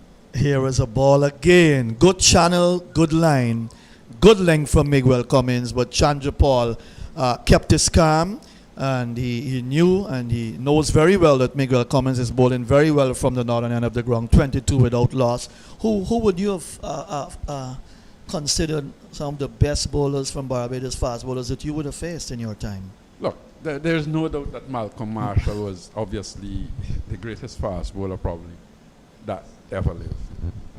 Maybe other people might have different ideas, and that's just in my opinion. Right. But when you consider that Joel Guyana and these guys were not far behind, probably Wayne Daniel a little behind, Sylvester Clarke, probably, who did not have much opportunity to play for West Indies. But when you listen to what Sylvester Clarke did, and when he was playing county cricket, I actually saw him bowl against Clive Lloyd in a one-day finals one year, and I tell you what, I don't think Clive Lloyd touched many of the deliveries that were bowled to him. They were very good deliveries, and he certainly could have bowled, didn't probably play enough international cricket, but he was a good bowler. Here is Minley bowls. Chandra Paul Hemraj just jumps inside his stumps and allows the ball to go by, to be taken by the keeper, 22 without loss. And then, of course, you had the medium fast bowlers, the all-rounders, the Collis Kings. Keith Boyce was pretty good as well. Well, as a young man, Keith Boyce was one of my favorite cricketers. Playing for Essex, I used to follow that man every day in the county championship. Wow. Van Bornholder, who went on to be an international umpire as well. That's right. John Shepherd. All of these guys actually were very good. Franklin Stevenson. I think Franklin Stevenson might be one of the persons that. Here is a ball that's on the off stump that's pushed away by Chandra Paul Hemraj. A better shot on that occasion. Down towards cover. The substitute fielder comes off the boundary. They get one. One more to the total, 23 without loss. Franklin Stevenson might be the man taking the credit for all those slow deliveries that we see now in cricket, because I think he was the one who actually started to master that art bowling slowly. And there have been others. For example, somebody like a Gregory Armstrong, who didn't play for West Indies, but at one time he was touted as being one of the fastest bowlers in the world. Right, here is a ball that Chandrapal comes across to and allows the keeper to take it, 23 without loss. Then you had the modern guys, the Otis Gibsons, Right. the Corey Colomon, Right. Vasper Drake, Pedro Collins. who I thought was a very good bowler, probably didn't live up to his expectations. He swung the ball a left-hander, somebody a little different, didn't live up to his expectations. Roddy Eswick, who is now with the female Patterson team. Thompson. Patterson Thompson, who is a pilot and a good friend Ezra of mine. Mosley. Ezra Mosley, I'll tell you something. At 35 to 40 years, Ezra Mosley was still bowling as quick as he could. He used to hit the deck very hard indeed. Mindy one of bowling a those little guys bit quick again. outside the off stump, taken by the keeper, no run. That did not play international cricket. And Minley's having a little word with Chandrapal. I said, "You're not going to touch any of those. You're not good enough." He came right up there, stood in front of him. I said, "You're not good enough." And you've got to remember, Minley is a Jamaican fast bowler. fast ball. Psychological warfare out there at this stage. Right. Well, there's too small. You had the smaller played for Barbados. Right. And played for West Indies as well. Went to England with West Indies team. Didn't play a lot, but certainly he was a decent swing bowler as well. Gladstone Small that played for England. Minley in with the son at Providence brings Chandrapal forward and he plays down the track and there is no run. Going down memory lane a bit. What about the more recent fast bowlers from Barbados, like the Fidel Edwards, the Kemar Roach, the Tino Bess that we would have had? I think of those I would rate Roach as the best out of those. Fidel had some pace. Tino had some pace as well. I think Fidel, when you look at Fidel's career, he had a little bit too much injuries earlier on, and that would have probably helped in terms of his not being very consistent at the top.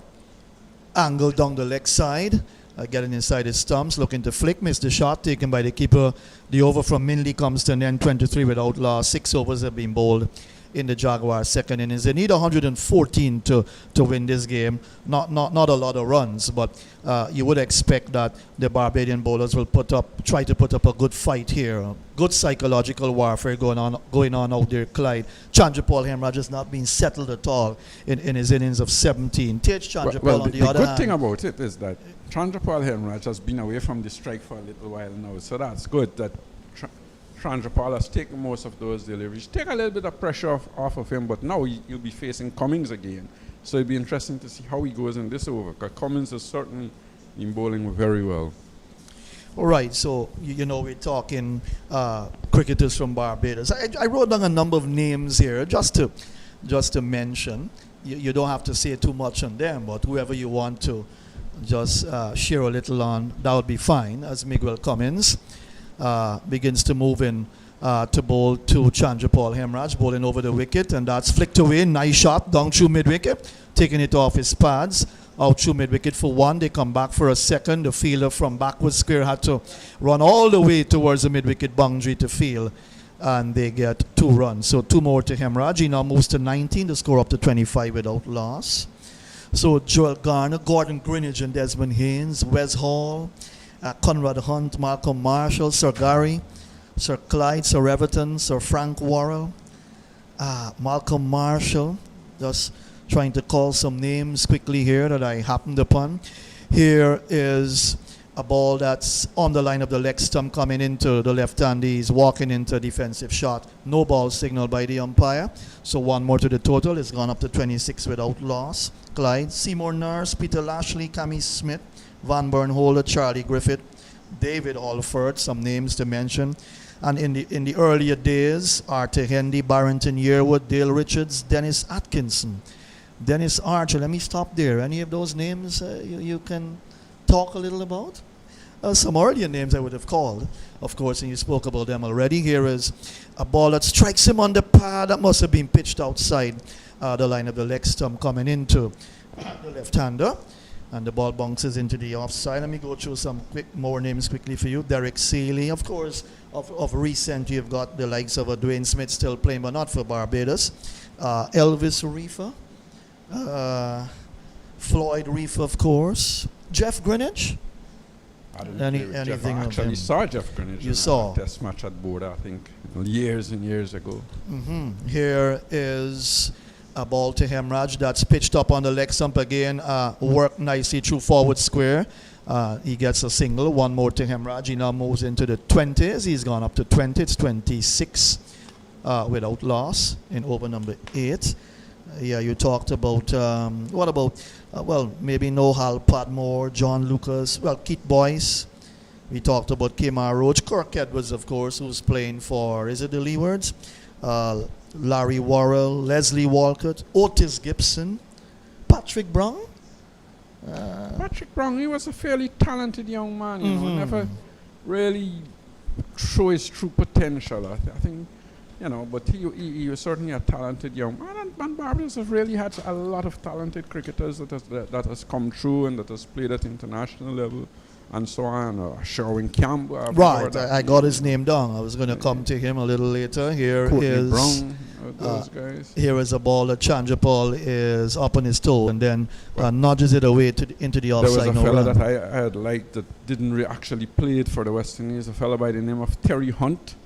I thought he was one of the prettiest drive of a cricket ball I had seen, especially through the offside. I remember him making 100 against Guyana one year, and 90 of those runs must have come through driving through the offside. But I know you can comment on some more, just a few more names I have here. Roy Marshall, Ryan Hines, Suleiman Ben. Here is Cummins bowling round the wicket now to Chandrapal on the leg stump, worked away through mid-wicket for a single. Good bit of work by the captain, covering some ground to his left. 28 now without loss. So just to wrap up some names, well, Roy Marshall, Ryan Hines, Suleiman Ben, of course, more recent players, Tino Bess, Ryan Hurley, and I know that Clyde would know about Winston Reid, of course, the big man, the big spinner. Telston Payne, yes, these are guys that would have played. We talked about Hurley, Reid, Telston Payne. Here is a ball that's on the middle stump driven. Nice shot down the ground. Beating Miguel Cummins to his left. A chase here for Boucher. He gets onto the ball just inside the boundary, and the batsman come back for 2. Good looking shot by Hemraj on that occasion. He's gone up to 22 now. It's up to 30 without loss as he overcomes to an end. I think Miguel Cummins in that over had changed his line. He tried to bowl full. I think he was trying to more or less either bowl him down or hit him full on the pads to get him LBW, because Hemraj was actually going across the stump looking to hit those balls away to probably square leg in front of mid-wicket, and he was trying to bowl him full and straight to maybe get him bowled down. Right, so Winston Reid, a guy you... Very hard worker, Yes. guy that never said die, that guy that bowled his heart out for Barbados when he actually played. I think he works with the BCA at the moment, or he works at the stadium, but certainly he's still around. Yeah, well, you would know Carlisle best well. You spoke a lot about him as well. Philo Wallace, Sherwin Campbell, Roland Holder, Adrian Griffith, Courtney Brown, who's here, chairman of selectors, watch this game. Yeah, so certainly Barbados have produced excellent players over the years who've served well, not only their cricket, but West Indies cricket as well. But the fast bowling combinations, Marshall, Garner, Clark, Wesall, Fidel Edwards, Kemar Roach, Tino Best, Franklin Stevenson, Ezra Mosley, Vasper Drakes, to name a few, Charlie Griffith.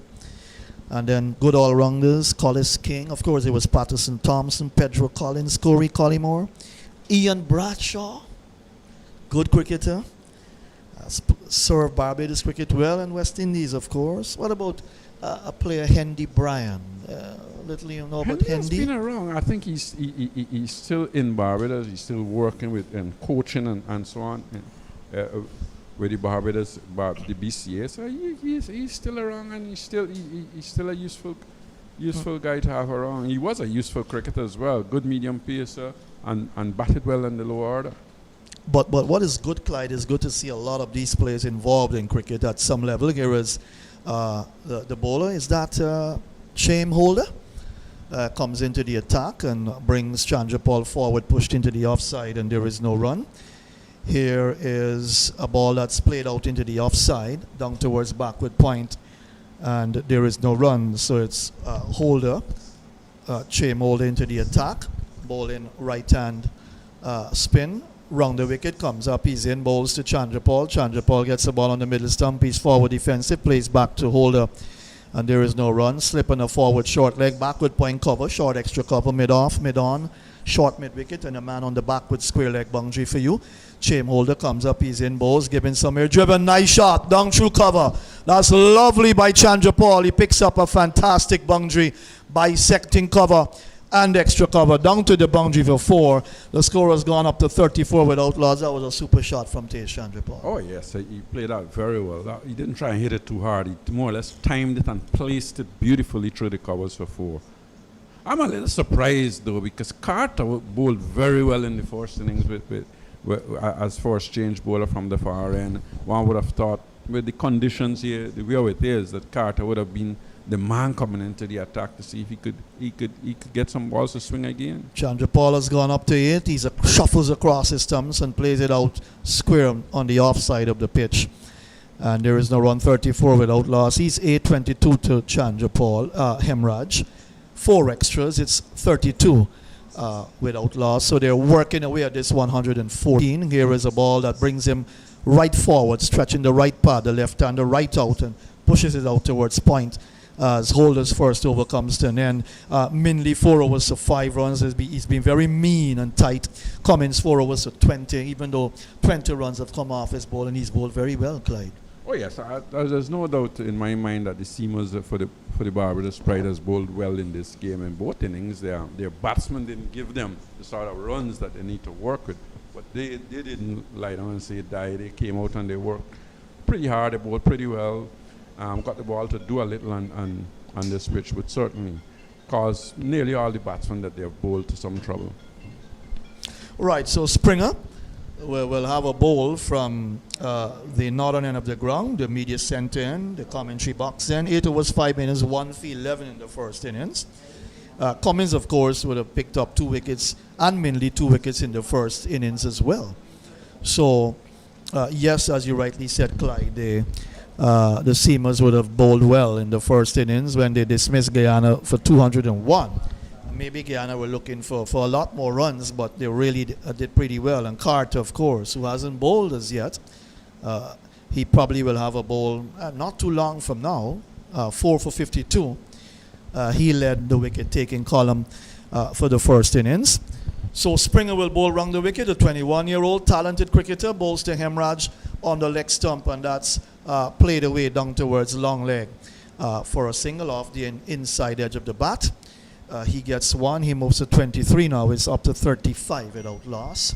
What's your take on this young man coming in to bowl from the northern end? I think he is looked to be a decent cricketer. He didn't bowl that well in the first innings. He ended up with 2 wickets, but I think he sprayed the ball all over. One would love to see him have the sort of control that maybe he has, and that's why he's playing for Barbados and try and pick up. That's a beautiful delivery. Beats him outside the off stump. He's caught behind. He got the edge. Chandra Paul pushing tentatively forward, and that was pitched dead on target on the off stump. Moved the shade away, and Chandra Paul committed to coming forward, got the edge, and the catch taken by the keeper gleefully. He's gone for it. It's 35 for 1 now, the Guyana Jaguars. Yeah, it was a delivery that was pitched just outside off stump. He was coming forward. He was groping forward.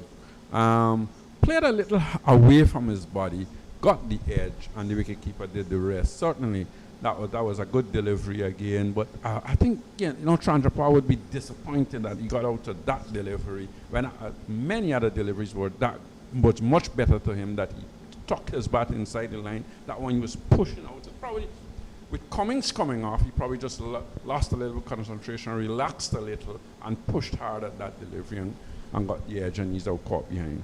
I think he's got to try to revisit his movements around inside the crease. When the fast bowlers are coming in, he shuffles across, he gets into that crouching stance, and then he sometimes just comes across, shuffles across his stumps, tucks the bat inside the line, you know, and I think he'll have to continue working hard, but that's his style, that's his way of playing, and he's done well in terms of that technique that he's used, but committed to the shot, got the edge taken by the keeper. Well, it depends a lot as well on what the young man is thinking and how his approach should be towards batting.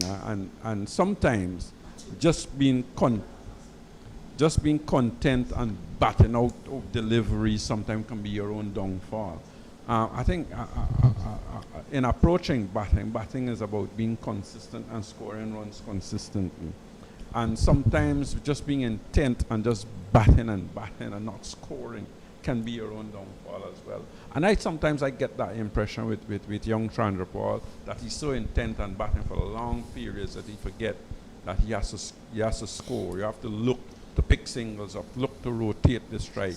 I think those are the little things maybe that team management can have a little chat with him about and looking to rotate instead of just being content and just batting out time and batting out deliveries. Right, and you know, he's got a long journey ahead of him if he wants to play long and hard, not only for Guyana Jaguars, but to probably get an opportunity to play for the West Indies. They've got to work very hard, these opening batsmen.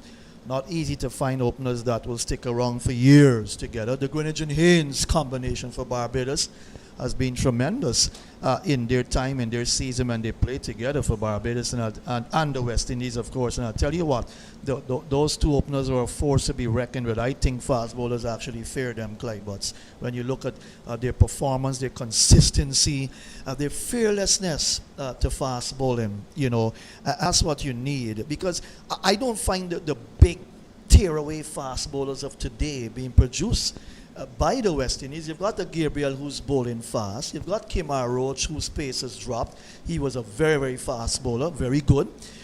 You've got a Jason Holder, who is medium. He's got the height, he's got the angle like a Joel Garner. He doesn't have the pace like a Garner and the accuracy, but he's good. He gets the ball to bounce, he picks up wickets. You've got an Alzari Joseph. It's not like the Marshall holding Garner and Croft. The opening batsmen have got to learn to play fast bowling well. Forward comes Vishal Singh, pushed towards cover, and there is no run. Yeah, and it's one thing to say you've got to learn to play fast bowling well. I mean, if you're an opening batsman, you have to be able to play fast bowling. But I think the thing is as well, when you look at combinations and you look at batting, and you talk about the Desmond Haynes, Gordon Greenwich partnership. I think what they did as well is learning how to rotate the strike, how to get away from the strike. Springer bowls looking for the Yorker delivery, and Vishal Singh equal to the task coming forward, plays it out into the offside, no run. It's how to get away from the strike, how to be able to drop the ball right in front of you, take a single. I'm struggling a little. The other batsman is batting well. He's going to take most of the deliveries. Things like that you have to be able to work out. And so, you know, those are the little things I think you've got to plan. That's down the leg side, taken by the keeper. I've just learned that England batting, they're 17 without loss. 17 for 1 actually in 3 overs. That final match down at in St. Lucia there, final one day. And the West Indies need to win this to level the series, Clyde. Yeah, I think it would be a good game of cricket. West Indies won the toss and bowl. So obviously they like what they saw in terms of how they chased in the last game. And you're chasing 418 and you could get to 380 odd. I think that's certainly a good chase. Interesting field placing here for young Singh with a leg slipping play. We know he got caught behind going across the stump looking to work the ball. And the first innings last year we saw him getting caught at that same leg slip position with the fast bowling short onto his body. So he again has got to learn to work those deliveries out. He's got to be able to come back and either let them go or be able to work them off his hips rather than look to play them that fine. He has a way of getting inside his stumps as well, exposing his leg stumps. So they've spotted a weakness with Singh, who's played a couple of test matches for the West Indies. Hasn't been considered since. But the West Indies, they've won the toss and elected to bowl first in this final one day. 17 for 1 England. 3 overs. That promises to be an interesting game. I think we'll get to look at that a little later on, because this game is going to end at sometime early. Clyde, there was a ball that's slapped down towards backward point by Chandra Paul Hemraj. Chain holder continuing from the far end, and the score is kept on 35 for 1. Singh yet to score. Hemraj 23. But you talked about the Grenadians combination and learning to rotate the strike. Here is a ball on the middle stump, pushing forward is Singh, and in fact is Hemraj, and there is a run. He has to learn to rotate the strike. He's an opening batsman, Chandra Paul Hemraj. He hasn't quite done that. Looked to hit his way out when under pressure. Here is a ball giving some air. He gets it off the outer portion of the bat, down towards the captain. That's Brooks at cover, and there is no run. The field for Hemraj. Solitary slip forward, short leg, backward point. There's a cover on the boundary, extra cover. Long off and a long on. The trap set for Hemraj. Long off and long on. Back cuts it away where third slip would have been. Heading down towards the boundary. It will get there, and that's 4 runs. Just short chain hold outside the awesome. The width was there, and Chandra Paul Hemraj had all the time in the world to rock back and cut it away. He picks up another boundary. He's gone up now to 27. The total up to 39 it should be. The scoreboard ticking over a bit slow. He's 27, 39 for 1. I think that was actually a top edge that went past the slip. They was looking to hit that much squarer, got the edge of the bat and went to the left of the man at first slip. He was trying to hit it hard. I think when you're playing those, you just got to try and look to work it and find the gap. Holder bowls on the middle stump. He shuffles back and then pushes the bat of the ball, gets it out towards point, and there is no run. But he really doesn't look himself in this innings, Hemraj. I think he's got to really work very hard at this game. He's opening the batting for the Jaguars, so he's got to set the pace for the others to come. And he's played some uncertain shots, looking to hit his way out. But as we said, learn to rotate the strike and get the other batsman on strike. If you're under a lot of pressure, forward he comes, beaten outside the off stump, taken by the keeper, 39 for the loss of 1. The over comes to an end. Yeah, fairly decent over from the young man who was bowling just on or about the off stump. He's getting the ball to turn a little, and a little bit of bounce as well. So that's good with 2 left-handers, and I guess that's why Brooks would have brought him into the attack fairly early. You've got 2 left-handers in. If he can come and get 1 or 2 of those, tend to put a lot of pressure on the opposition. Right, he's 24 years old, chain holder. And these players in the Barbados pride, look at their age ranges: 24, 28, 30, 31, 24, 21, 24, 26, 24, 24, 28. So, youngsters who would want to play for a long time for Barbados and fancy their chances. Some of them have playing for West Indies as well. Here is Springer, who's played for the West Indies on the 19 side, forces the batsman that Singh to turn the ball away towards backward square, and there is no run. Playing it out on the 19 World Cup, captained by Hemraj, who's playing with the senior West Indies side, and Springer would be looking to impress. He's a good all-rounder. He can bat, he can bowl. I think it's all about fitness and working hard on your game as well. Here is Springer, comes up, he's in bowling around the wicket to Singh. Singh is driving through the offside down towards mid-off. There is no run. He's yet to score. 27 to Hemraj. It's 39 for 1. So they now need 61 plus 14. That's 75 to win this game. The Jaguars needing 114 to win their their 6th game? 6th game for this season. Here is Springer, comes up, he's in bowls to Singh. Singh plays a little naughty shot, then lifts his head to the heavens, Clyde, but that was naughty. Came right across his stumps and was looking to steer that ball. Only heaven will know. Taken by the keeper, no run. That was a bad shot. I think he was waiting for the lack of pace as well, because he looked to me like if he was going to play a square cut and then realized that the ball wasn't there, and he just hung his bat out. And when he didn't get the edge, I'm sure he was thinking, well, I've gotten away with that one. He's another young man who will want to be even more consistent with the bat in his hand. Forward he comes and drives down towards mid-on. And there is no run, 39 for 1. He hasn't been consistent this season, averaging in the 20s with the bat. Vishal Singh, the young man who plays his cricket for the Georgetown Cricket Club. Leon Johnson's the club captain there. Monty Lynch did some work with these guys for a number of years. He's back in England now. Here's a ball on the off stump. He's coming forward across his stumps and plays back to the bowl, and there is no run. But GCC, one of the top clubs in Georgetown, DCC as well. These are clubs, a lot of cricket to be played in the Georgetown area coming up, Clyde. And when the final match finishes here up at Providence next week, the Trinidad game, day-night fixture, some of us will be back into cricket, umpiring and following the game and managing as well. Forward comes Singh, plays into the offside, no run, 39 for the loss of 1. The over comes to an end. Well, it was not a bad over from the young man. I think he bowled a little too full to Vishal Singh, making him look to drive more through the offside. I think when you're bowling Vishal Singh, and we have seen Vishal over the years struggle against short pitch bowling a little, and you have to test him. You have to test him. I don't think you should be looking to bring him on the front foot all the time. You have to let him know you've got a leg slip in place, you've got the other man on the onside, you've got to bowl in 1 or 2 short deliveries. And even though he's played in the West Indies, B team, whatever, a lot, he played a couple of test matches, Clyde. The thing is, the selectors are sending a strong message to him. Keep working on your game. You've got the potential. Keep working on your game. Anybody that is playing cricket has to be looking to play for West Indies. Here is Holder comes up. He's in bowls. Hemraj is pushing it down to point, and there is no run. The fact that he hasn't played a test match after that Pakistan series says that here Vishal, you've got some work to do.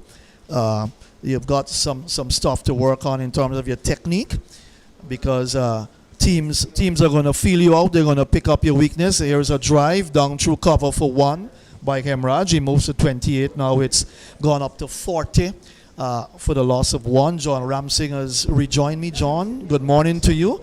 The Jaguars are working away at this total. Good morning once again, Matthew. Certainly looking to get maximum points on a day that is blessed with hazy sunshine, not brilliant sunshine.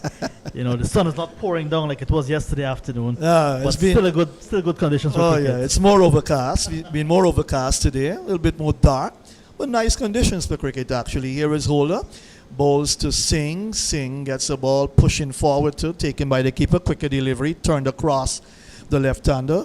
He's in his 3rd over. 2 overs for 8 before this. Springer. Has bowled 2 overs. He's picked up a wicket. Minley 4 overs to 5. Here is Holder forcing Singh onto the front foot, chipping down the track, and then checks the shot, drives towards the captain Brooks, and there is no run. Minley 4 overs to 5. Cummins 4 overs to 20 runs so far. Here is Holder down the track. He drives again, checks the shot, ease it out towards Bouchard at cover. And again, he's kept on not. He's yet to score. He's been out there for a couple of minutes already. Singh takes his time. Vishal Singh, good touch player. Off the back foot, that's slapped down towards backward point. Field out there, no chance of a run. 40 for 1, so 60 and 14. 74 needed to win this game. The Jaguars, a 6th victory for them. John will share his thoughts on what's transpired so far. 40 for the loss of 1. Singh yet to score. 28 to Hemraj. More from John, and then it will be in the jeet. Yeah, Vishal Singh there just trying to get off the mark. You can see not allowing Chaim Holder to settle in on a line and length so that he can control him. It's a good battle. The left arm batsman facing up to the right arm off spinner. So he was walking into the shot, trying to negate any spin, and then he tried the late cut, and then was not able to pierce the field. So good fielding as well. The Barbados Pride are up against it, but they're not giving up. Hello, Indrajit. Hello, John. An interesting battle going on. Barbados fighting. Jaguars a huge advantage, 40 for 1.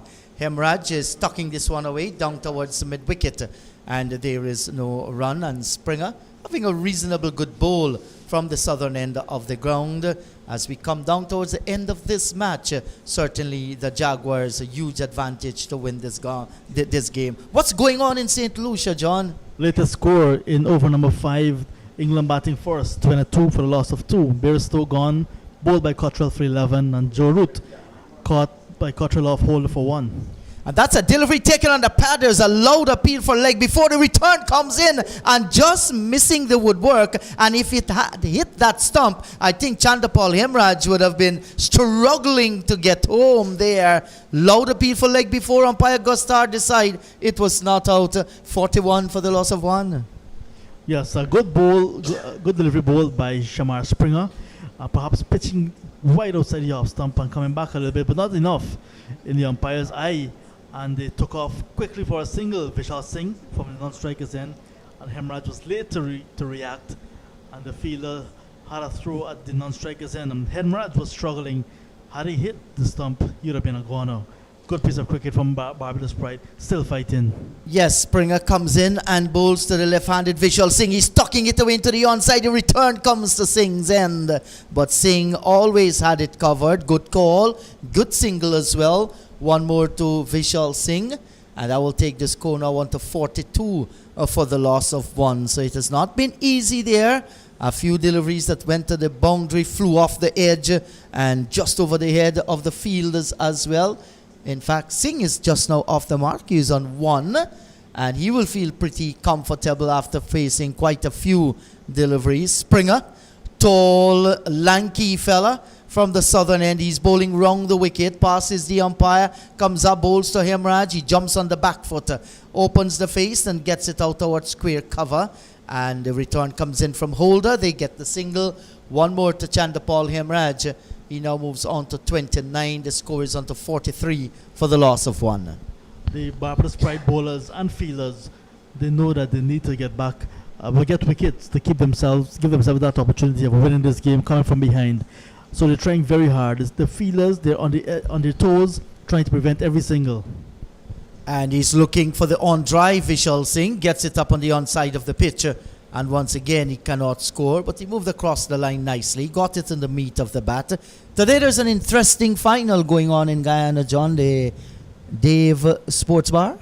Dave West Indian Imports. West Indian Imports, that's right. They have the under 15 in the 15. county tournament. Yeah, that's the next generation of cricketers, really. Certainly. Here is Springer. He comes in down the leg side. That's a wayward delivery. No pressure on the batsman to end the over. The over is completed. They're looking for 114 for victory, the Jaguars. They're 43 for the loss of 1. Chandapal Hemraj is on 29, and with him Vishal Singh is on 1. Yes, it'll be a nice final of this morning. Demerara unbeaten so far in the competition, and Barbados lost just 1 game, and that is the game they lost to Demerara. So the Barbadians, they're the defending champions, so they will want to take back their title. Demerara now with a good chance of taking that title. So the script has been written, really sets up nicely for a nice final. I understand the weather in Georgetown is not as bad as it is here. It's a bit sunny, so that should be a very good game as well, not interrupted. And you need to have the youngsters playing cricket and that feeling of the border in a final as well, and that should set their career nicely. Want to continue as cricketers. Yes, that's real nice. And one would like to say congratulations to Dave as well, coming on board and lending his resources to our youngsters. Yes, congratulations to Dave West Indian Imports. And actually, in fact, the CEO of Dave West Indian Imports, he was at all of the preliminary games. Well, not all, because it was impossible to be at 2 games at one time. But every round of play that played, he was at least at 1 match. And that's good to know. Here is Holder. He comes in, bowls to Hemraj. Back he goes. Watches the ball spun away outside the line of the off stump and went by into the gloves of Walcott. There is no run. So let me just recap what happened this morning. Close of play, 228 for the loss of 6. Here is Holder tossing it up to Hemraj. He's driving. That's a lovely looking shot. Out through backward point and away to the boundary for 4. He looks good when he played the shot, Hemraj. He moves on to 33. And the score will now move on to 47 for the loss of 1. That's a gorgeous shot. He just waited at the last moment and he drove it square of the wicket. And it was timed so sweetly as well. It went across the outfield very fast. When he plays shots like that, we know that he has class.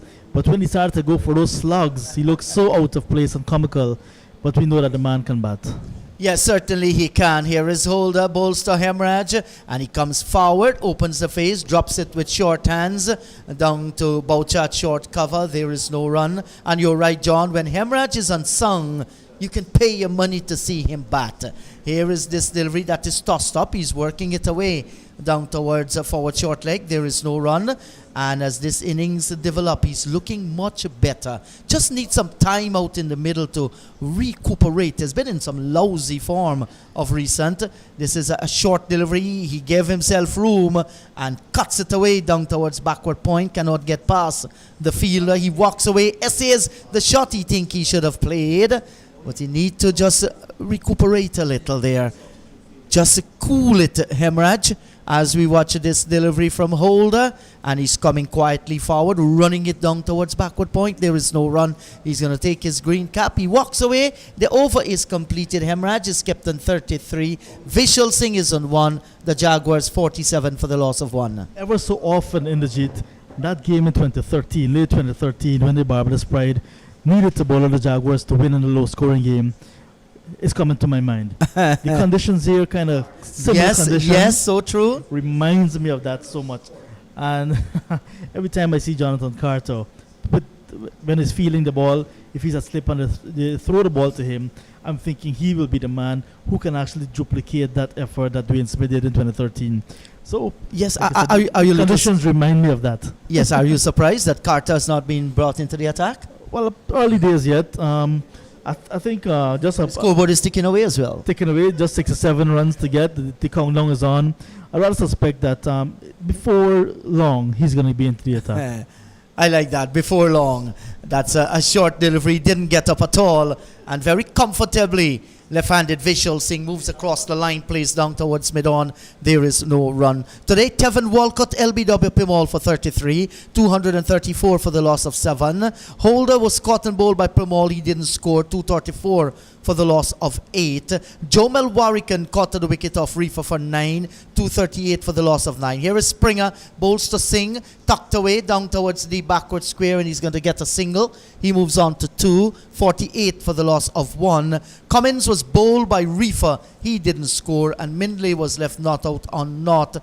238 all out, setting the Jaguars 114 for victory. Shepherd 10 overs 1 maiden, none for 41. Rutherford 9 overs 2 maidens, 1 for 34. Reefer 11.5 overs 4 maidens, 4 for 22. Primal 24 overs 6 maidens, 4 for 62.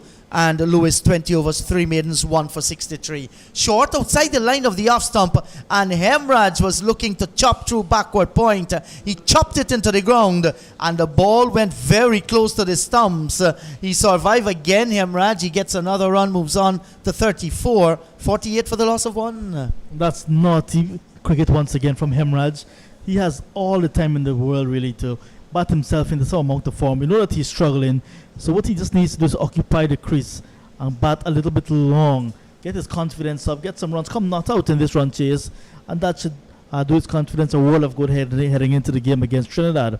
But at the moment he's looking as if he wants to get out. Yes, that was almost a nothing shot by Chandapal Hemraj, and it's amazing. On one day he just blazed the ball all over the place, give the journalists something nice to write about, the commentators something great to talk about.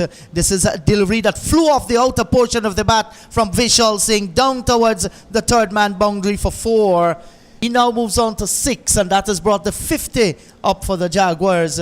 They have gone up now to 52 for the loss of 1. And 62 required for victory. So the countdown is on.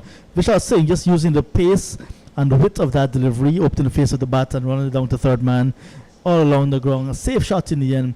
As we're speaking so much of Hemraj, Chanapal Hemraj, he was just recently announced at the Everest Cricket Club annual general meeting to be a life member of the club because of what he has done in terms of achievement of making it to the West Indies senior team. And this is a short delivery, had some pace on it too, and it goes by into the gloves of the keeper, and that swerved away from the left-handed Vishal Singh as it went through to the keeper. What you call banana swing, starting it over the wicket to the left-hander and going further away to the slip cordon, really. The keeper what would you call it, John? Banana swing? Banana swing, just picture it moving like the shape of a banana. Yes, so it has a little belly like there going away, a little curve. Yep. And Vishal Singh was like that straight line touching the curve like a tangent as he went back. Here is Springer. He comes in, bowls to Singh. He's driving again. This time gets it out towards square cover.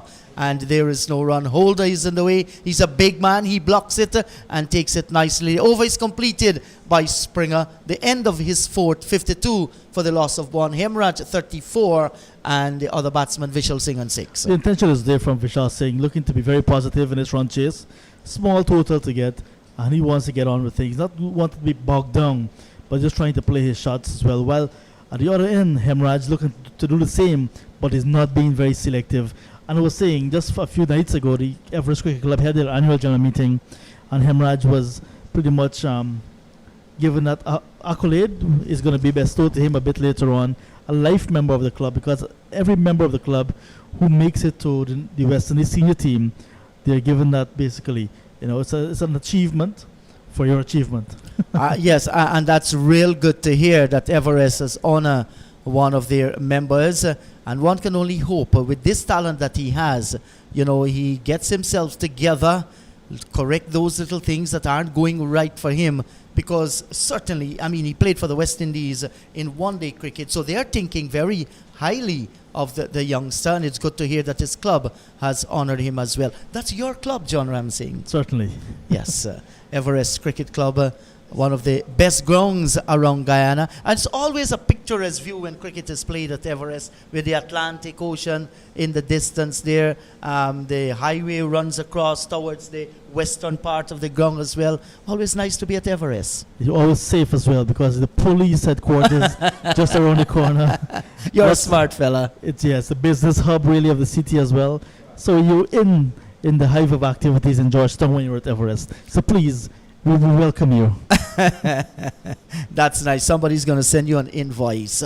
So it's going to be Carter now. We have called for him, and he has been given the ball. Here is Jonathan Carter. He comes up, bowls to Hemraj. This is down the leg side, and he looks to tickle it. Seem to come off the pad. We are waiting if any signal will come from umpire Ramdani, and he's going to signal leg by. So one more to the score, one more to extra. It's now on to 54 for the loss of 1. Just started a little bit outside the line of the leg stump. Yes, a loosener, but I think once he lands in the right areas, you will see that the batsman will be playing and missing.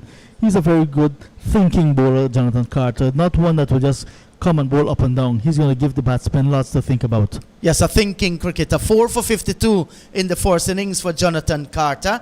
And now he will be bowling to the left-handed Vishal Singh. There are 2 slips, a backward point. There's an extra cover. We have a wide mid-off as well. Here is Carter. He comes in, bowls to Singh, and Singh is tucking this one. That's a good-looking shot out through deep backward square. The long leg moves away towards his right, and the return will come in, and they'll come back and complete 2.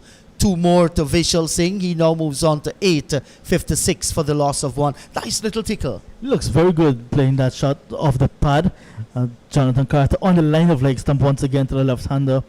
And Vishal Singh was quickly in position, not trying to hit it too hard, just trying to hit it all along the ground. And he got 2 runs, good running as well. So like I said, the intention is there for Vishal Singh and the rest of the Jaguars batting. They just need to be selective. Here is Carter. He comes in, bowls to Singh down the leg side. He's tickling this one fine. There's protection down on the boundary. And this time he got some bat onto it. So he's going to get a run. In fact, no bat. The umpire Ramdani signals leg by. So he's kept on 8, but the scoreboard will rotate by 1. 57 for the loss of 1. And John, both these 2 batsmen will be looking to spend some time out there with a fierce battle coming up against Trinidad and Tobago Red Force. They must be thinking about that last game against the Red Force, because if you look at the point standing as well, anything can happen. It's still a bit wide open. Certainly it is. And here is Hemraj driving through the covers out towards the boundary. Will it get there? It does, and that's 4 runs. He gets the boundary. Looks very good as he played the shot as well. He will now move on to 36, and that will take the score on to 57. Well, it can be 57, is it? We'll just double check that for you in a moment. Could be 61. 61, that's right. 61 for the loss of 1. And Hemraj with that single moves on to 36, the board is saying. Well, that's a very good shot from Hemraj. Once the ball is pitched up and he goes on the front foot, he looks very good driving. And the previous deliveries from Jonathan Carter to Vishal Singh was on the line of leg stump. And he got the leg by the single, the last ball. And this time around, Carter was pitching on the off stump to Hemraj. And he just drove beautifully for a boundary. So he needs to pretty pretty much play those type of shots rather than trying to go for the lofted shot or for the big shots and trying to finish a game in one ball. What he needs to do, occupy the crease. That's a very good shot from him.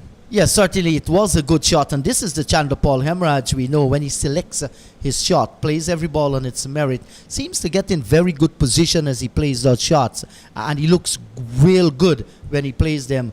And there's a two different world that he lives in. Sometimes he looks so handsome and sometimes so damn ugly.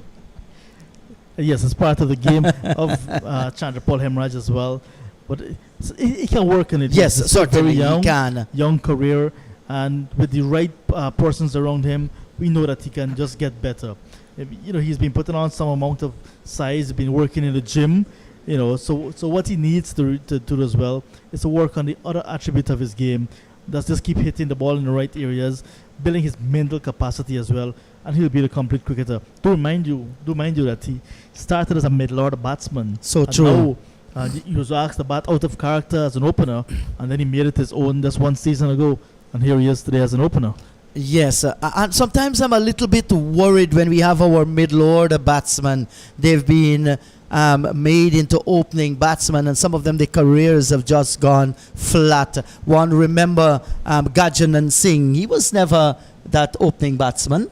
Guyana Singh batted in the middle, was asked to open the batting in Jamaica. The rest is history. Azad Fuddadin wasn't an opening batsman. He went, opened the batting for Guyana, opened the batting for the West Indies as well.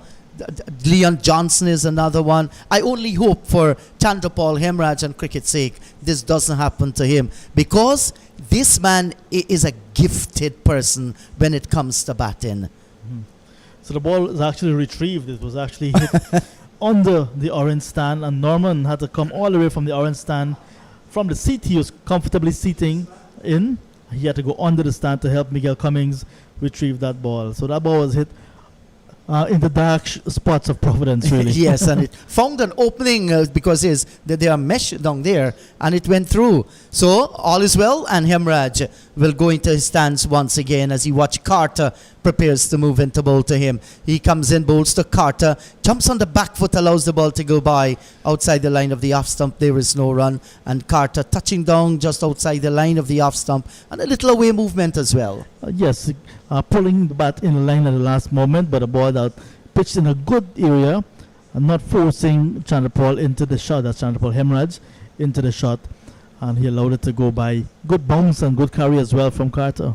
Yeah, so here is Carter once again. He comes up, bowls to Hemraj. That's a good delivery, straightened on him, and he got in behind. He defend. The over has come to an end. Hemraj is kept on 40. The score is 61 for the loss of 1. Vishal Singh has 8. And I think our listeners are interested with what is going on in St. Lucia, John. 49 for 2 in the 10th over. So England, they're making steady progress at the moment. 49 for 2. Owen Morgan, the captain, he's on 8. With him, Alex Hales on 21. Jason Holder, 4.2 overs, 1 for 21.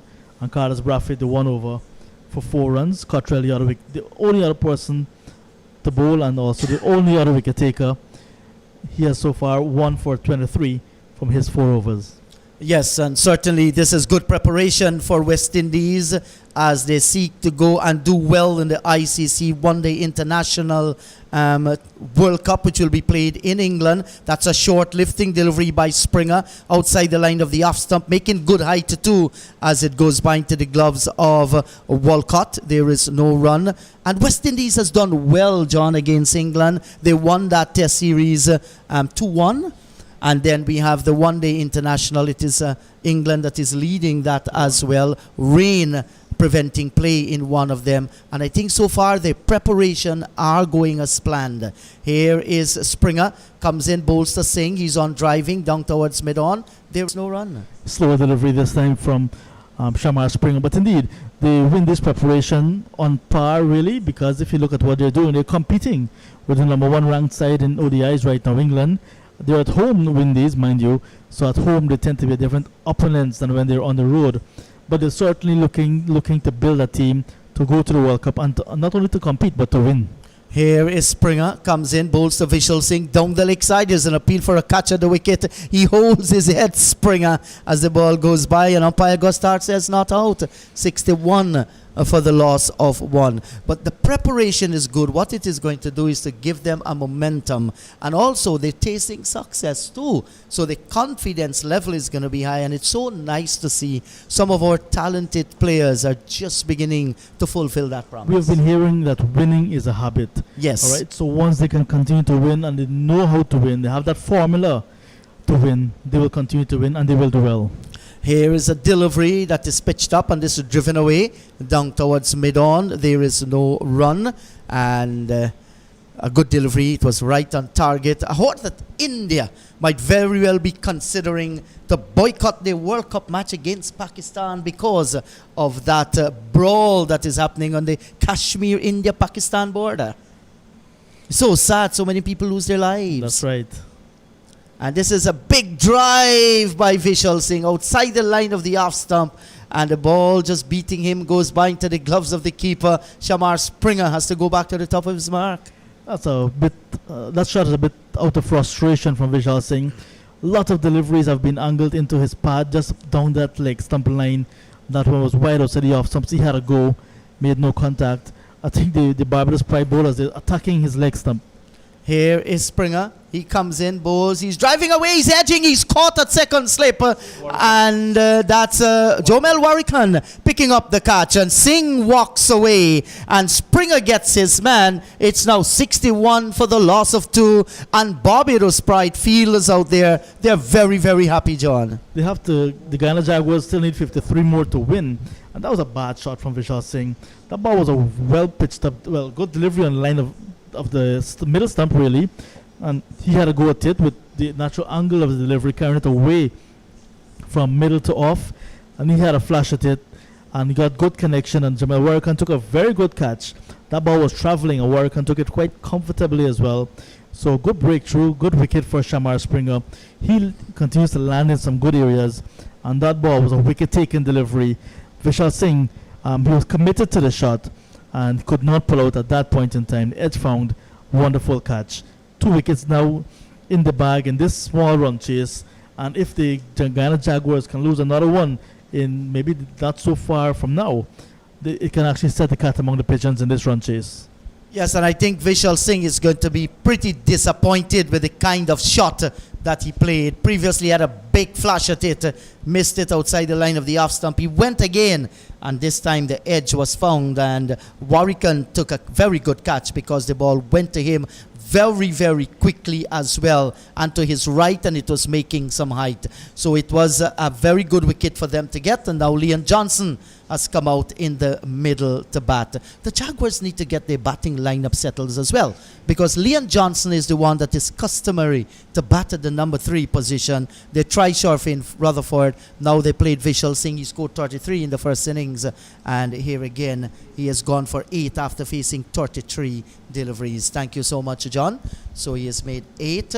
That's Vishal Singh. So 2 wickets tumbling. Tejnarain Chandapal going for 8. And Vishal Singh going for 8 as well. Jonathan Carter, he turns in the distance. He has had 1 over for 7 runs. He's bowling wrong the wicket. Comes up, bowls to Hemraj. That's a short delivery that lifts a little on the left hander. Got nicely in behind and plays down to Shamar Brooks at short extra cover. Once again, there is no run. So today, Walcott 33, Holder didn't score, Warrikan made 9, Cummins didn't score, Mindley was left not out on 3, 238 all out, setting the Jaguars 114. He comes around the wicket, and that's a good delivery. And at the last moment, Hemraj deciding, well, I'm not going to look for that cut shot. He defended and he played it well down towards short cover. There is no run.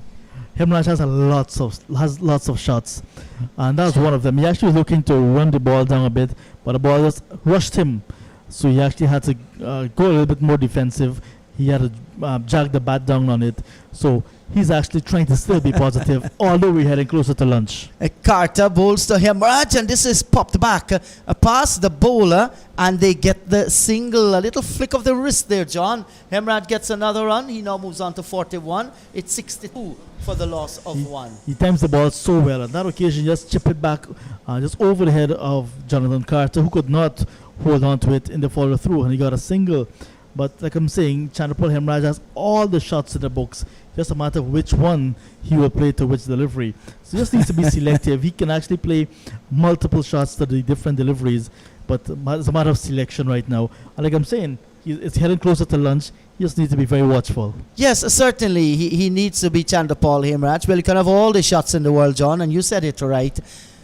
The delivery that is bowled to you shall dictate what shot you're going to play. So often you find it's a mindset, well, I'm going to play this shot regardless of whatever delivery I face. That's not going to work for you. Carter comes in. That's a delivery outside the line of the off stump. And the skipper, that's Johnson. He allows the ball to go by into the gloves of the keeper. There is no run. He too is having not so good time as we come down towards the end of this tournament. And the Windies, they've struck another blow with Alex Hales going caught at the wicket of the bowling of Carlos Bradford for 23.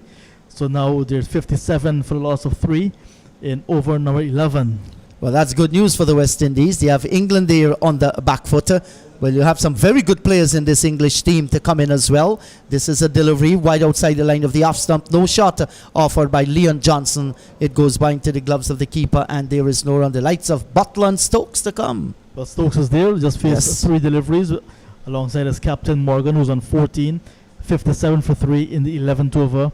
Once this game is finished early at Providence, we can have a look at that one a bit later on, because that one is going to go into the evening.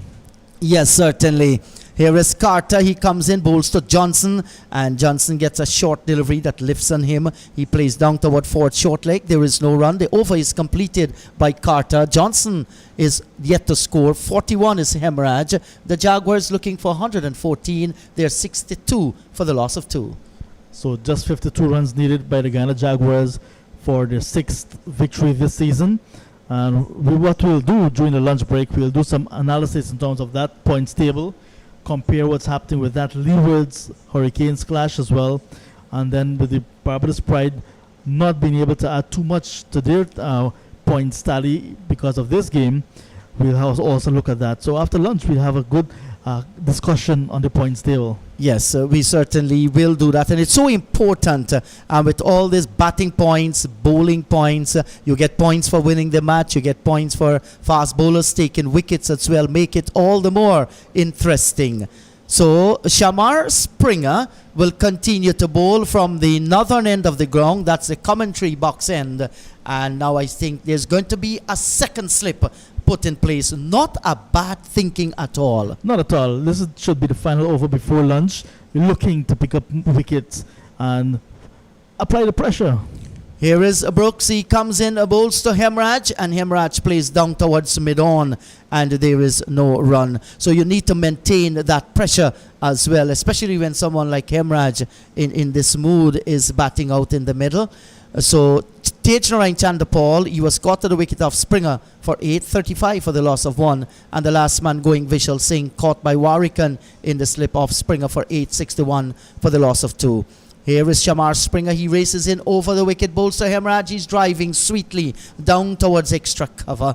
There is no run. Good timing, but the placement wasn't there. That's a full toss as well, so his eyes lit up, hoping that he could have cashed in, but the fielder at extra cover was in the perfect position and was driven straight to him powerfully, but good feeling as well. So even it's the last over. Once you get a full toss, a nice low full toss, you will try to cash in, and that's what Hemraj was doing. And he will feel disappointed because more than not, he often put those away. Here is Springer, bowls to Hemraj. He's coming forward, taking on the pad. He was going up, Shamar Springer. Did he get a little bit bat onto it? Umpire Patrick Gustard says yes, he got some bat onto it. Maybe that's what saved him there, Hemraj. He gets the single, moves on to 42, 63 for the loss of 2. Well, it hit the boot or the pad low down. It could have been the reason for the appeal. But from this vantage point, it was certainly bat first. So that certainly negate any shout for leg before. But Shamar Springer bowling around the wicket, over the wicket in fact, to the left-handed batsman. And maybe the umpire must be looking to see if that delivery was pitched outside leg stump as well. Because Springer, who's now going to go around the wicket, could have been very well bowling outside that line of leg stump.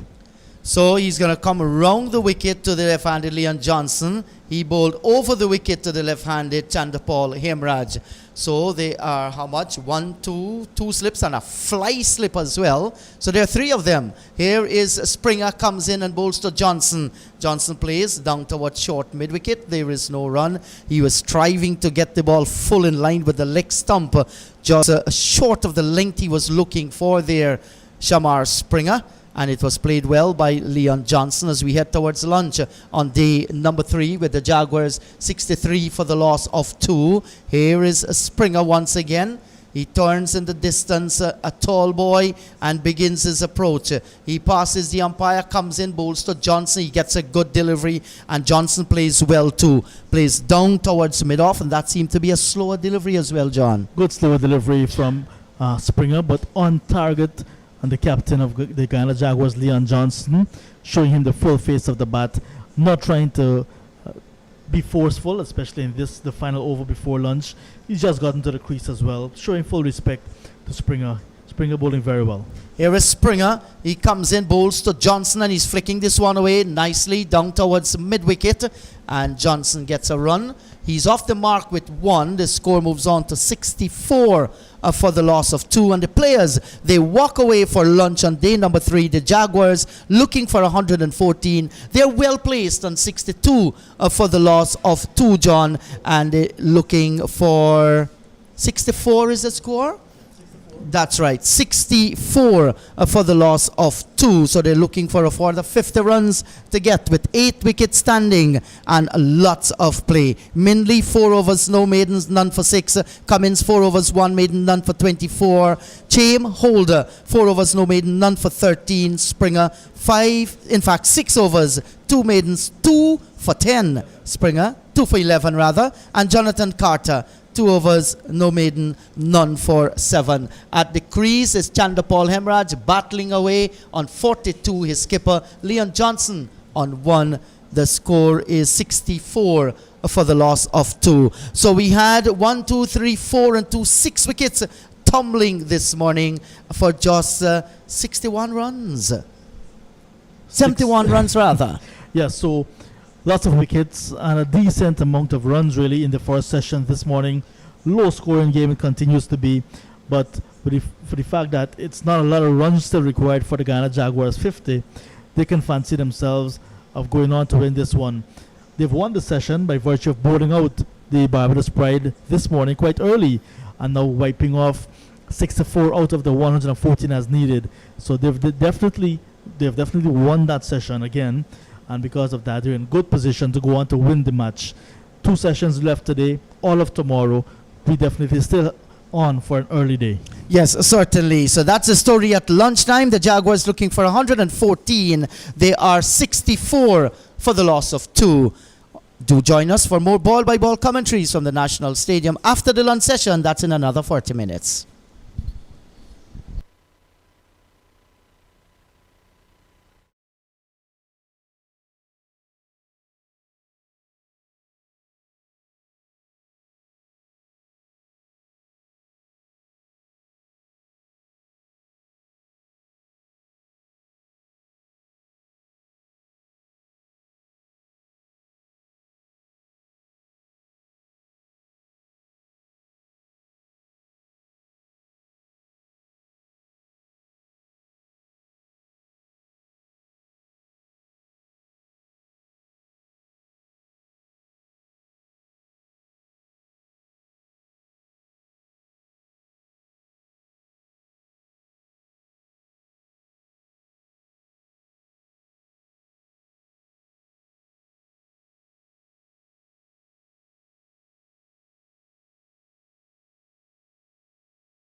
and listeners here at Providence, where Guyana will resume on 64 for 2 with Hemraj 40, Johnson 1. They need 50 more runs to win this game.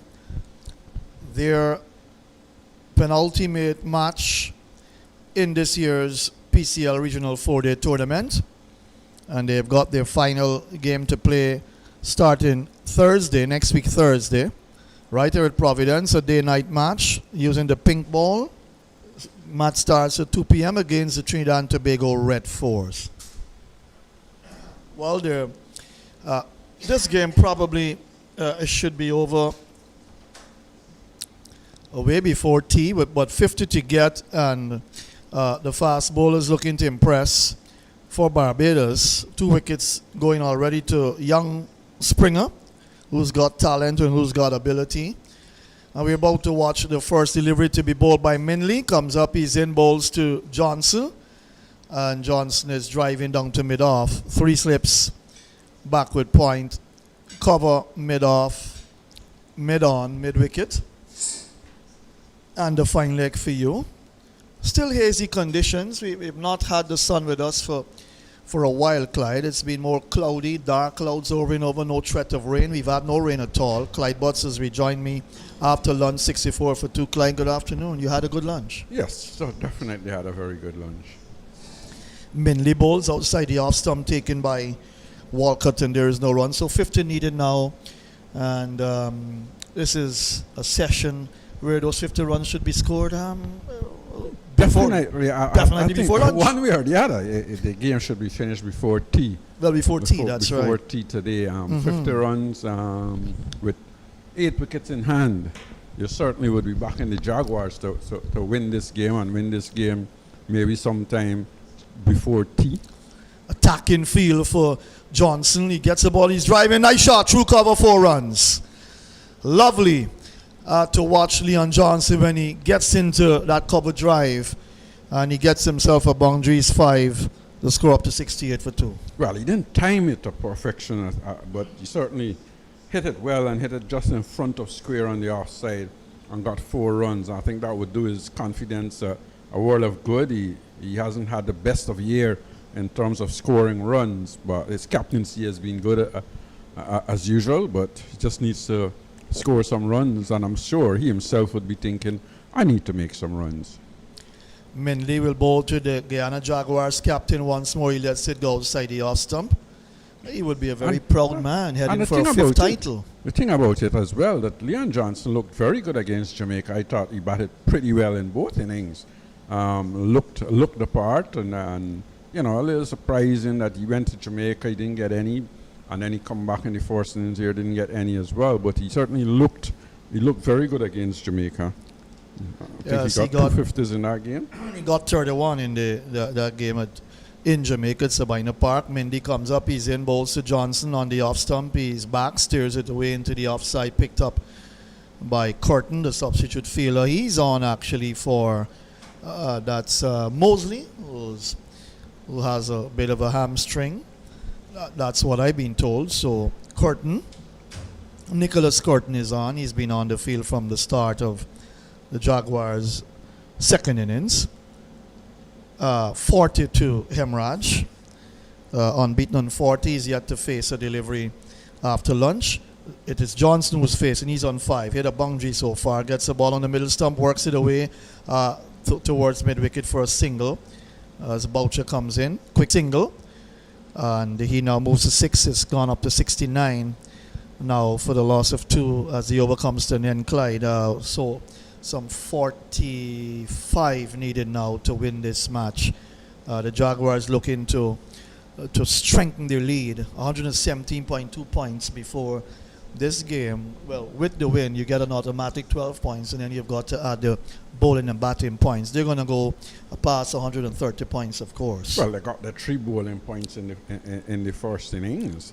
So that if you win the game, that would take you to 130 straight off. You got a batting point, 131, and they got a few pace bowling wickets as well. So that would add in to it. So I think that would do them no ends of good. The points And I'm not going to say that they're certainly safe and they have won the tournament, but certainly they got very close to it, to winning the tournament. Yeah, the because Leewards I think it would be hard for any team to catch them after this round. Yeah, the Leewards are doing well in that match against Jamaica. That's turned away to forward square, no runs. I think they were 211 runs in the lead with 6 wickets in hand against Jamaica. That's another interesting game because the Leewards are on 93.4 points before this. That round started for them. Barbados 90.6, so they won't come out with much points from this game. You've got the Windwards on 80, Jamaica Scorpions 76.4. Guess the bottom three you won't be too worried about. Here was a drive down towards mid-off by Johnson and fielded by Cummins down at mid-off, no run. But the top three, well, most likely the Leewards, a sight to watch because if they beat Jamaica, they're going to get their 12 plus their batting and bowling points as well. And that will inch them, of course, well, they will go past 100 plus. So there'll be 2 teams with over 100 points. And the other 4 sides down the order will struggle to get there. Here it's Springer comes up, he's in balls. That's flicked away off the pads down towards fine leg by Johnson, just straight outside the leg stump. On that occasion, Springer, leg by, signal by the umpire. He didn't get a touch with the bat onto that, came off the pads, so 2 more extras. We'll take extras tally up to 9, 70 for the loss of 2 now. Hemraj is 40, Johnson is still 6. The batsmen to have been dismissed for the Jaguars in their second innings. Chandrapal caught wicketkeeper Walcott, bowled Springer 8. Singh caught Warwick at second sip. That was a nice catch off the ball of Springer for 8. He's picked up both wickets to have fallen so far.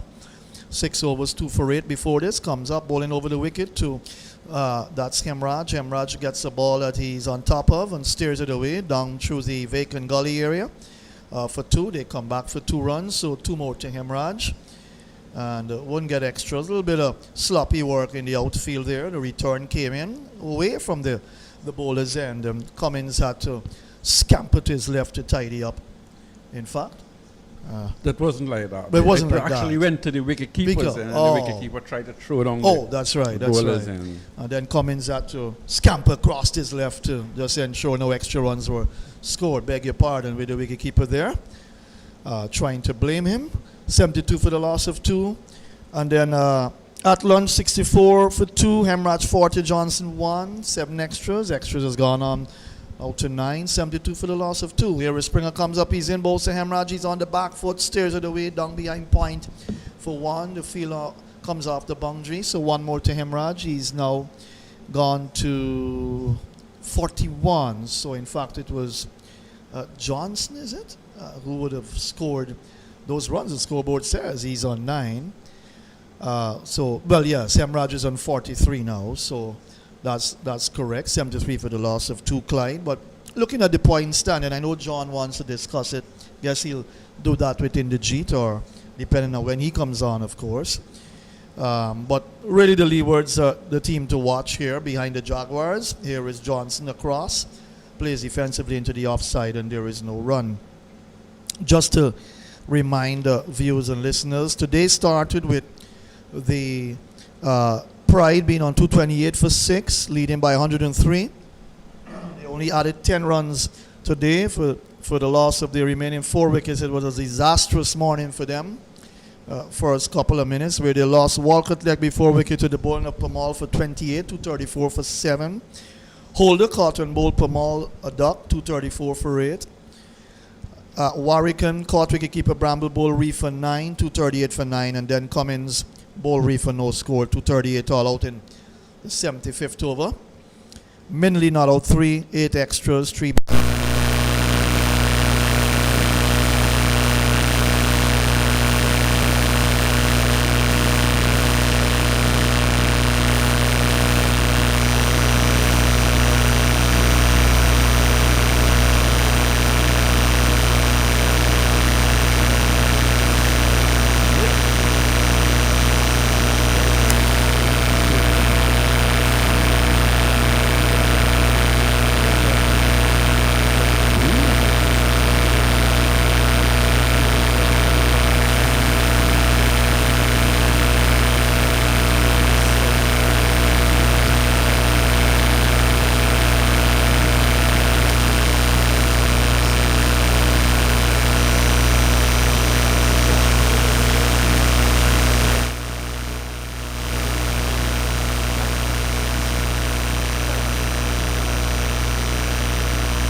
gleefully.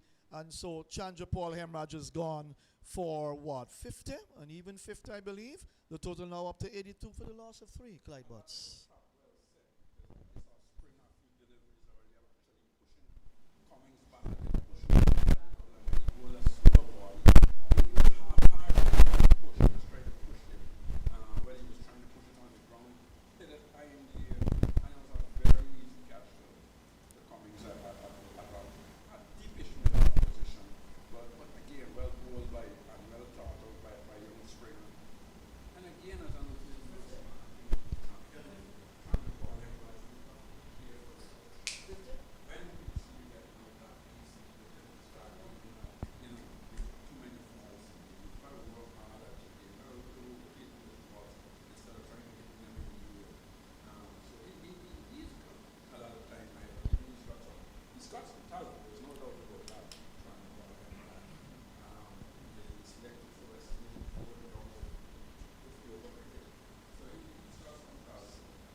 Is on for the areas that they're strong, the areas that they get up to off there, things like that. And there is always going to be a chance of somebody like he looks on the bowler. But at more time than not, he's going to score runs. When I say score runs, and he's going to score in quick time as well.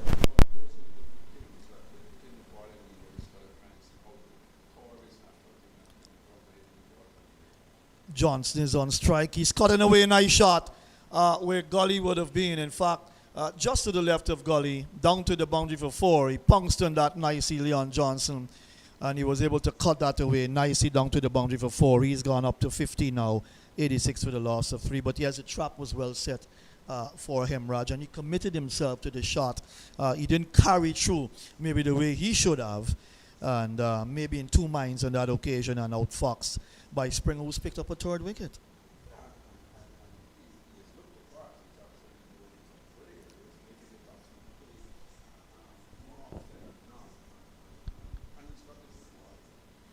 So he's going to bowl round the wicket to Leon Johnson, who's on, 15? He's up on his toes inside his stumps and plays down on the onside of the pitch. Springer comes in to pick up no run. A successful over for Springer comes to an end. Removing Chandra Paul, Vishal Singh, and now Hemraj. He's bowled very well here, the young 21-year-old talented cricketer from Barbados. I'm sure Barbados will be looking to him for years to come, Clyde Butts, but a lot depends on players, how they look at themselves in terms of the future with their careers ahead of them. They would want to stay and play for their country for long periods, and also fancy their chances of getting into a West Indies side later on, and that's what it should be, because if he's got the talent and the ability and he's played for West Indies on the 19, where they brought home a World Cup, well, it says a lot about the talent and the gifting in this young man. 86 for the loss of 3, Johnson's 15, and Barnwell, the new man who's come out, will take his first ball from Jonathan Carter. So just to recap for you, the Barbados Pride dismissed today for 238 this morning, very early. They lost their last 4 wickets for the addition of 10 runs in 5 overs, actually, with Minley not out 3, 8 extras, giving the Jaguars 114 to win. In reply, the Jaguars have lost 3 wickets, 86 for the loss of 3. 3 steps go down now as Carter bowls to Barnwell. Barnwell up on his toes, knocks it down on the offside, sets off for a run, gets off the mark, Christopher Barnwell. Nobody wants to be dismissed for a duck, especially in the longer version of the game. He gets off the mark. He's won as the Guyana captain comes back in to strike. The scoreboard says he's on 11, but I rather believe he's on 15. 87 for the loss of 3, Clyde. And Barnwell is one of those players, I'm sure, who the selectors would be looking at in terms of how long more he's gotten in at this first class level, because he has been in and out of the Guyana Jaguars squad in terms of 4-day cricket, and I'm sure he would want to come out here now and look to probably get a 20-25 not out, and to ensure that the selectors do think about him. Carter will have to walk back. Johnson must have spotted something he wasn't comfortable with, and Just I think he was just upset by the players having a little chatter among themselves, and sometimes that could be a distraction as well. right. The psychological game going on out there. Science of cricket is, it's so powerful these days. Cricketers trying to get underneath each other's skin. Here is Carter, comes in now, bowls to Johnson. Johnson gets the ball off the inner portion of the bat and plays it down on the leg side of the pitch, and there is no run. 87 for 3. So he's on 15. The scoreboard needs to correct that. Barnwell is on 1. 8 extras. Chandrapal went for 8. Hemraj just out for 51, and Vishal Singh 8. So they're 87, 13 and 14. That's 27 runs away from a 6th victory in this season of PCL Regional 4-Day Tournament. Johnson's across, steers it out towards Nicholas Curtin, the substitute field at point, and there is no run. Yes, but Clyde, they're going to come home with a victory here. They're playing in their own backyard. They're going to take their points further up and put themselves in the strongest position not to lose the title.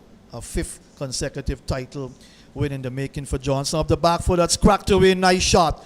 Down behind point for 4. Not even a young and strong Nicholas Curtin could get to that. Johnson picks up another boundary. He's looking good. He's gone up to 19 now. The total up to 91 for the loss of 3. I think this is the way I would love to see Johnson play. I love to see him when he comes out and be positive, because when he actually looks to play his shots, he looks good. And I think when we saw him against Jamaica, that is how he batted. And so I would love to see him always looking to play his shots. Not necessarily you're going to score all the time, but when he looks positive, he always looks good. Right, and you're talking about Barnwell, playing first class cricket. A bit disappointed with him in terms of his productive efforts with the bats. Well, the thing is with somebody like Barnwell who hasn't been in the side all the time, when you get the opportunity, you've got to try and grab them. I think he did well in the Super 50 this year, but certainly in the 4-day competitions, he has left a lot to be desired. I think he could have done better. When one saw him against the Windwards, he looked so good, got to 50, 58, and then got out. I think when you get to those scores, you need to build on it. You need to score hundreds, because you are not one of the guys that are sure you're going to play the next game. Right. So you've got to ensure you take your opportunities. Yeah, so not producing with the batting enough in terms of consistency when he gets his opportunities at the 4-day level. But I think he's 31 now, Christopher Barnwell. So he's been around for a number of years. Plays his cricket for the DCC club. Here is Carter now, comes into bowl to Johnson. Johnson gets a ball outside the off stump and he steers it away towards backward point, picked up by Curtin. And there is no run. 91 for the loss of 3. When you go down the line, you look at Rutherford. He hasn't quite come good with the bat as well this season. Yeah, I think Rutherford is one of those players as well that there must be a question mark in terms of his 4D, in terms of the longer version of the game. He hasn't really dominated or he hasn't really scored runs consistently. He has bowled pretty good. When he comes on, he always takes a wicket or 2. So his bowling has been good, but I'm sure Rutherford will be thinking, I'm a batsman who can bowl, not a bowler who can bat. The Carter comes up, that's turned away by Johnson towards square leg, picked up by Springer. He's probably got his eye on the IPL coming up, so he's focusing on that coming up, Clyde. But you've got to play what you're playing as well. You can't look at what is to come. You've got to take each game as it comes to you. And I think when you're playing at this level, you need to try and aspire to be the best you can so that you can move on to play international cricket. Yes, himself at Maya and Kimo Paul will be over there in India, if I'm correct. And I quite agree with you, Clyde. You've got to learn to adjust. If you're playing for your country and you're playing 4-day cricket, yes, you're going to go to India to play the IPL for the first time ever. But I'll tell you what, whenever the opportunity comes to play cricket at whatever level, you've got to grab it with both hands. And young Rutherford, he's going to learn his trade as the years go on, but he needs to show a little bit more consistency and a desire to play the longer version of the game. As Springer gets ready, he'll walk back to his mark to bowl to the right-handed Barnwell. Bramble hasn't done that badly Could have been a little bit more consistent as well. Got 200s. Here is Springer, comes up, he's in, bowls to Barnwell. Barnwell flicks it away, nice shot for 4. That was a lovely stroke by Barnwell, and if you're going to bowl on his pads, he's going to put you away like that. That was a lovely boundary to the right-handed DCC player. He's gone up to 23 now, it's up to 95 for 3. Well, that was a juicy half volley on the pads, and I think any batsman what they saw would put that away, and that was put away nicely by Barnwell. He didn't try and keep it down, he hit it nicely over the man at square leg. Right, 19 needed now. So he's gone up to 5. I think the scoreboard not quite seeing that second digit, that third digit there in Barnwell's column. Probably 5. 4 and I think he got a single. He's on strike here. Springer comes up, bowls to Barnwell. Barnwell gets the ball, strikes him on the pad. That must have been going down the leg side because he was looking to turn it away into the leg side. Came through for a run, got bat onto that. So he's gone up now to 696 for the loss of 3. Yeah, that was a delivery. He was looking to go across his wicket, just looking to work it into the onside, seeing that the man had gone back onto the boundary, was wrapped on the pad, and probably will still be going down leg side. Right, so 96 for 3. Clyde continuing. Well, Bramble, a little bit on Bramble. Of course, Reefer's been outstanding. I think Bramble is one of those players that I actually thought very highly of. He when I saw him bat and got that 140 yard against the Windwards, I think he batted pretty well, looked very organized. I think there's just a little bit of byplay between the players. Well, I'm not sure if it's byplay. I think there's a lot of cross-talking. I know the umpire is going to get involved. He's got the two captains together, and I think there's going to be some serious issues going on. There has been for a few overs, 4 overs, where there's been some chat between the players out in the middle. And sometimes, Clyde, you wonder why this go on, because look, Barbados know they're not going to win this game. That's not going to stop. So don't let's think about that stopping. Players will have a go at each other, whether we like it or not, and that's sports. And it is going to happen. Cricket psychology. Yes, it goes on a lot out there. And Johnson came down, had a little word with Shamar Brooks, the Barbados captain, and then the umpires got involved. Here is Springer bowls. That's a good delivery. One that just shaped away a little from Johnson. Bowling just outside the off stump. A little bounce nicely taken by Walcott. He's kept on 23. 6 to Barnwell, 96 for the loss of 3. So they need what now? 18, if I'm correct. According to the scoreboard, they need 18. They've got 7 wickets in hand. Guyana set to win this game. Clyde. Well, yes, I quite agree with you with Bramble. I think Bramble has come on nicely. Here is a ball that's pitched up. And Johnson is forward defensive and drives down to mid-on, and there is no run. Yeah, I think Bramble is that type of player. He got 200s. He got 200s fairly early in the season. I think he's just lost it. Mm-hmm. What disappoints me is the way how he's approached his innings since then. And I had a little word with him yesterday. I think I was saying to him, boy, I'm so disappointed because the way I saw you bat against the Windwards, the way you looked. Johnson pulls backward of square, 4 runs. You don't bowl that short to Johnson, he's going to pounce on you. And that ball didn't come up much to him at all. And he was able to whack that away. Lovely shot down backward of square. He's gone to 27. The 100 coming up for the Guyana Jaguars in the 26th over. It's up to 100, and even 100 for the loss of 3. Yeah, and that was a good-looking shot from Leon Johnson. Ball short, didn't really get up that high.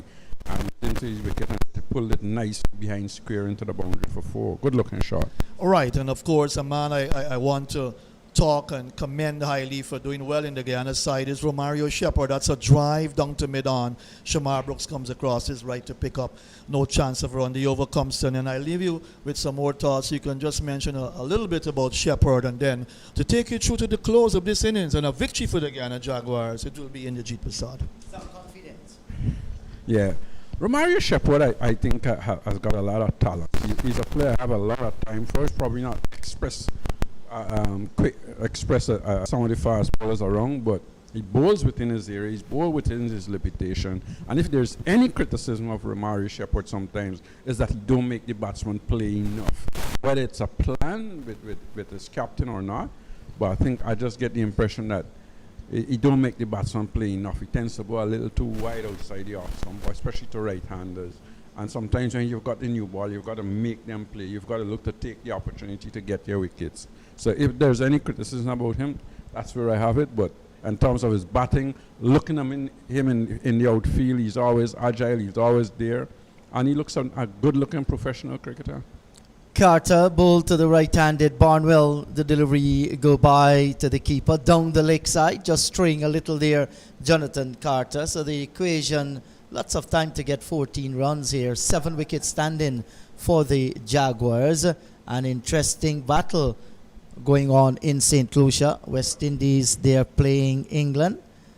8 wickets have gone. The score 113. And this is a drive by Barnwell on the onside of the pitch. Carter made a valiant effort to stop it. The ball goes close towards the boundary. The return will come in and they will go back and complete 3. The return comes to the keeper now while Johnson was home. Very, very long time. Carter chose to send the ball to the keeper. They get 3. 3 more to the score. 103 now for the loss of 3. Well, that was a good effort from Carter trying to stop that ball. Whether it was a catch, it's hard to see from because we were actually behind the batsman, but it was hit nicely back past the bowler. He dived across.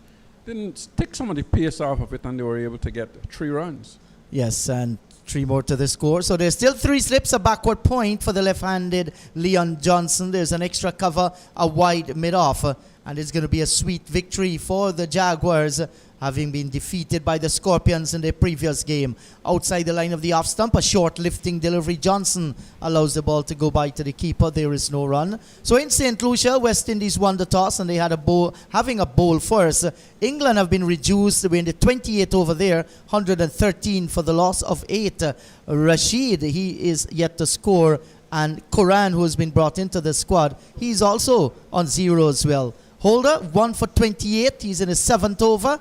This is a drive down the track, and the bowler feels well. That's Carter. There is no run. And O'Shane Thomas, the speedster, 4 for 21 from 5 overs.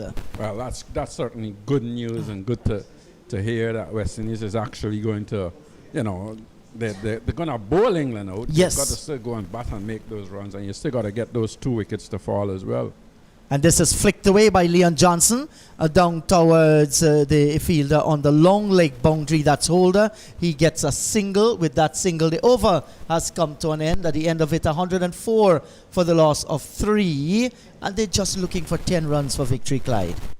Yes, and it will be a well-deserved victory as well. I think when you bowl a side out for 76 on the first day on a pitch that, I wouldn't say it was a sporty pitch. I think it was a decent pitch. And it had no sort of pace or bounce. You expect to win the game. It's hard for the opposition to come back from there and to really win the game. But having said that, I think Barbados fought well. They bowled. The bowlers must be credited for the way how they bowled in that first innings. They bowled well. They kept the Guyana down to just 125 lead.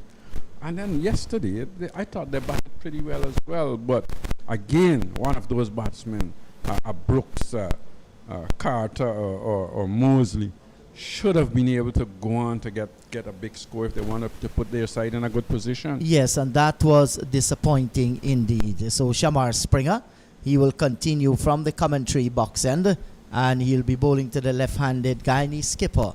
That's Leon Johnson. So John Ramsing is working out the point standing, and no doubt not long from now, John will be sharing those points with us as we watch Shamar Springer. There's going to be 2 slips, a gully backward point. There's an extra cover and a wide mid-off. Here is the youngster. He comes up and bowls a delivery outside the line of the off stump, and Leon Johnson allows it to go by into the gloves of the keeper. He's on 20. Barnwell has got 9 so far. Tej Narain Chandapal was caught at the wicket of Springer for 8, 35 for 1. Vishal Singh caught by Warwican in the slips of Springer for 8, 61 for the loss of 2. They went to lunch on 64 for 2 with Johnson on 1. Hemraj was on 40. Hemraj, he brought up his half century but didn't last long after that. He went for 51, caught by Cummins off Springer, 82 for 3. And this is a lovely drive by Leon Johnson. Plays down towards wide mid-off. and there is no run. We haven't seen that flowing drive of the front footer. That's a worrying sign in the Caribbean, Clyde, from our left-handers, the flowing cover drive. I don't know if it's a worrying kind, because I think you've got to look at the way how the batsmen bat, whether they're gonna they appreciate the cover drive, or whether they think that that's a shot that get them out or not. And here is the next delivery, and this is turned away by Johnson down towards mid-wicket. There is no run. I'll tell you about one left-hander I know got about 4,000 test runs, and I can't remember him actually playing a cover drive. Real. And that's Larry Gomes. Larry, especially to spin slow ball, Larry Gomes, they tend to work the ball always on the outside, work the ball into spaces and into the gaps. I wouldn't say he hadn't played cover drive, but I can't remember actually doing so. But he certainly knew how to bat, adjusted well, and worked the ball around a lot. And here is Johnson, very, very compact and solid. He defends, plays down towards mid-off, and there is no run. And Larry Gomes complemented the flamboyance around him in that era. So, 104 rather, for the loss of 3. I've just been told by John Ramsey that England have been bowled out for 113. Is a delivery bang on target, and Johnson in behind. He's defending back on the offside of the pitch. There is no run, still 104 for the loss of 3. The Jaguars still looking for 10. Clyde, England bowled out for 113. Well done, West Indies. Now just go out and get those runs. And the thing is about England this year, I think every time they've played on a pitch that has been a little sporty, they have struggled. Here is Springer. He comes in and bowls to Johnson. He was looking to play the cover drive. He drags it on the onside of the pitch, and there is no run. A good delivery by Springer. The over has come to an end. The Jaguars, they're looking for 114. They need 10 runs more with 7 wickets standing. They're 104 for the loss of 3. O'Shane Thomas picking up 5 wickets. Oh, that's even better for me, because he that's a young player that I have a lot of time for. I think he's going to be a good fast bowler for the West Indies in the future. And when you think you've got Roach who has to come back, and you've got Gabriel, I think it's good when you can have 2 or 3 good fast bowler with pace and bounce. And he's a big, strong man. Yes, and I don't think Bishu had a bowl in that match as well. I know that Russell was brought into the squad from the Pakistan league that they're having there. He hasn't gotten a match of the West Indies as yet. Here is Carter, comes in, bowls to Barnwell. He's defending, plays out into the offside field. There is no run. Clyde, as we look back to this match, day number 1, Pride winning the toss and batting, bundle out for 76. Huge worries for them since then. I don't think they've really come back into the game, or even though they bowled the Jaguars out for 225. I think when you get bowled out for 76 on the first morning of a game, when you've won the toss and bat as well. That's right. You won the toss and you bat on a pitch and you get bowled out for 76. Certainly, it's difficult to come back from there. Yes, and this is defend down towards short cover. There is no run. The thing is, you won the toss, which means obvious that the pitching had no terror. And it did not. It was a slow pitch. I would admit that the ball wasn't coming on. It was slowing a little. But it's what we have seen at this stadium on the first day of any game.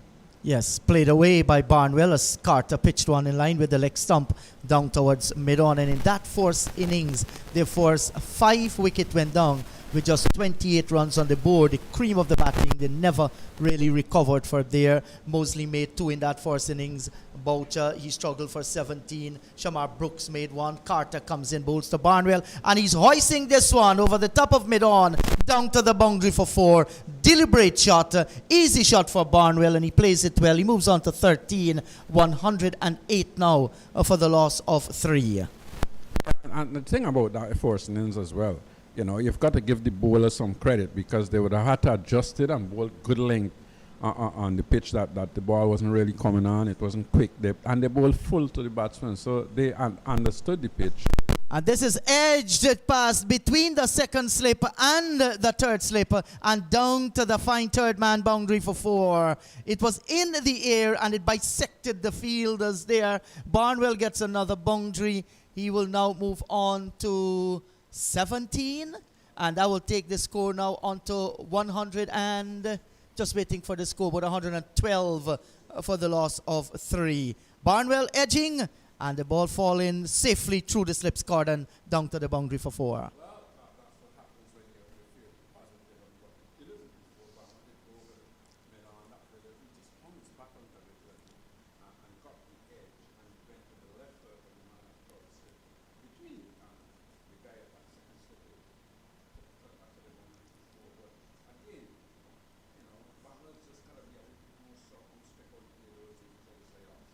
Carter to Barnwell, and he's smashing this one way over long off, and that's the victory for the Jaguars. Barnwell ends it in style, smashing a maximum of Carter, and the Jaguars have defeated the Pride by 7 wickets in the end. Very comfortable for them. Very, very comfortable. That was a really nice pitch now, Barnwell. Who seems to be having a little bit of niggle with the ball for that time, deciding he was going to finish it. Hit it over mid-off, straight over long off into the crowd for 6. Good looking shot from Barnwell. And Barnwell must have grown a little bit in terms of his confidence, must be thinking, well, you know, we've got 1 game to go. I've got to show the selectors that I want to be here. I want to stay playing for the Jaguars. And Julian Johnson as well looked good towards the end. He looked positive. He played some nice shots. So it's nice to see Guyana wrapping this game up quickly. He didn't make any sort of hard work of it. And the Barbados Pride would be thinking, well, we came to Guyana. We just had a victory. We came to Guyana without our test players, without the senior players. And I thought that the bowlers did fairly well in this game. They were let down by the batting in the first innings. The batsmen in the second innings batted fairly well. But none of them really carried on to get a big score to ensure that Guyana had to chase a decent target. And in the end, I think the bowlers for Guyana, and especially Reefer, not only with the ball, because he got 9 wickets with the ball, and then when he came back, he looked the best batsman in the Guyana Jaguar side as well. So he would be very happy with the way things have gone for them. I still think there's some worries in terms of the top order in the Guyana batting lineup. But those are things that they would have to work out and work them out quickly as well. Surely, Clyde. Well, with this victory, our colleague John Ramsing, he has something to tell us about the points. All right, so thank you very much, Indrajit, and good afternoon, everyone. With this victory, the Guyana Jaguars will move on to 136 points now. They've gotten 12 points for a victory, 3 points for bowling out the Barbados Pride before the 110 overs in their first innings, 1.8 from the first innings for pace bowling points, and 1 point as well for the second innings because Pramal had 4 of those wickets and Ramalu is the other. So they got 0.5 times 2. Well, 0.2 times 5, yeah? 0.2 times 5, so 1 point. 136 so far. It means now that they're extended their lead, really. Yeah. There's just the 1 batting point as well. So they've extended the lead to 136. All right, so far what has happened in this game with the Pride, they have taken just 5 points from this game. So they have moved on to 95.6. With still 2 games to go, the maximum you can get from a game is 24 points. That's the absolute maximum. Getting maximum batting points, maximum bowling points, and maximum pace bowling points. So it means now that if the Leeward Islands Hurricanes and the Barbados Pride, who are bunched up in second and third really, if they can do well in their final 2 matches, win outright, getting as close as possible to the maximum points, the Guyana Jaguars will not be safe if they go on to lose their final game against the Trinidad and Tobago Red Force. So what it means for the Guyana Jaguars in their final game against the Red Force next week, they have to do well, at least a victory to secure it, because even a drawn encounter and some bonus points for bowling and maybe for batting will not be enough. So definitely a victory is what they should be gunning for in the next game. Previously, in previous seasons, when the Guyana Jaguars secured the title with a game to go, they breeded some new players. I don't think that will be the case next round. Well, thank you. Interesting point system. Because although you're talking about the Jaguars here, the Leeward Islands, they have still got 2 games in hand. Their game is still going on. They could win their game and actually move on probably to about 110 points or thereabout. So that would make it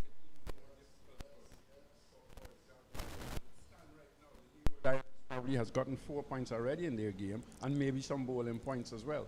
So, you know, it's still very not a walkover for the Jaguars. They still got to do some work to win the tournament. And it's good for the Professional Cricket League, I'm glad. It opens up a whole new thing. It's not only the Jaguars, but they're now being seriously challenged. Yeah, in my mind, that's good for the cricket. And I think we spoke about the Pride team when they got here on the first day. How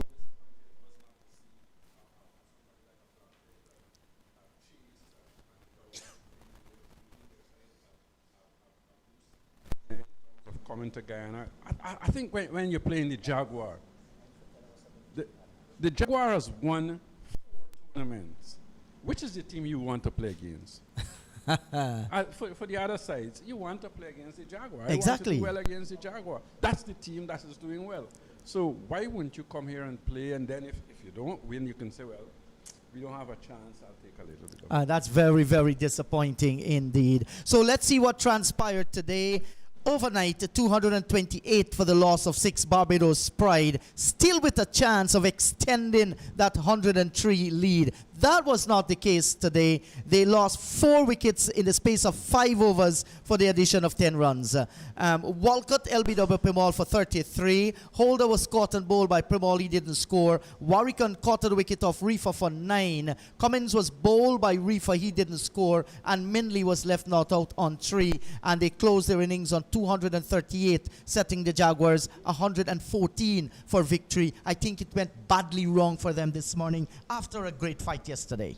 Definitely. So I think if you're the Pride and what happened this morning, it must have been very disappointing. And thinking about it, that the bowlers who we said worked so hard in the first innings to actually bring them back into the game must have thought, well, what can we do now? The batsmen didn't do their job. But they didn't came out and die. I thought they came out afterwards as well and fought. Yes, and in the bowling department, Reefer back among the wickets, 4 for 22, 11.5 overs. Primol, 4 for 62 from 24 overs. Shepherd had none for 41 from 10. Ramal Lewis, 1 for 63 from 20. Once again, Reefer and Primol, the turn in the flesh.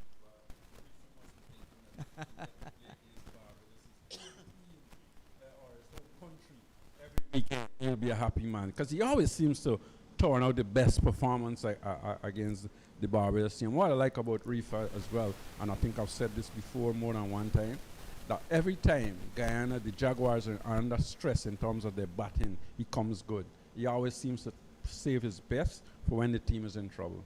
Yes, and I think he should read the book, A Man for Every Season, Reefer. That is what he has been for the Jaguars. Well, the Jaguars started their reply with Tej Narain Chandapal and Chandapal Hemraj. It was Tej Narain Chandapal first to go, caught to the wicket of the bowling of Springer for 8, 35 for the loss of 1. Then Vishal Singh was caught by Warwickon in his slip of Springer for 8, 61 for the loss of 2. They went to lunch on 64 for 2 with Johnson on 1, Hemraj on 40. It was just a formality to come back out.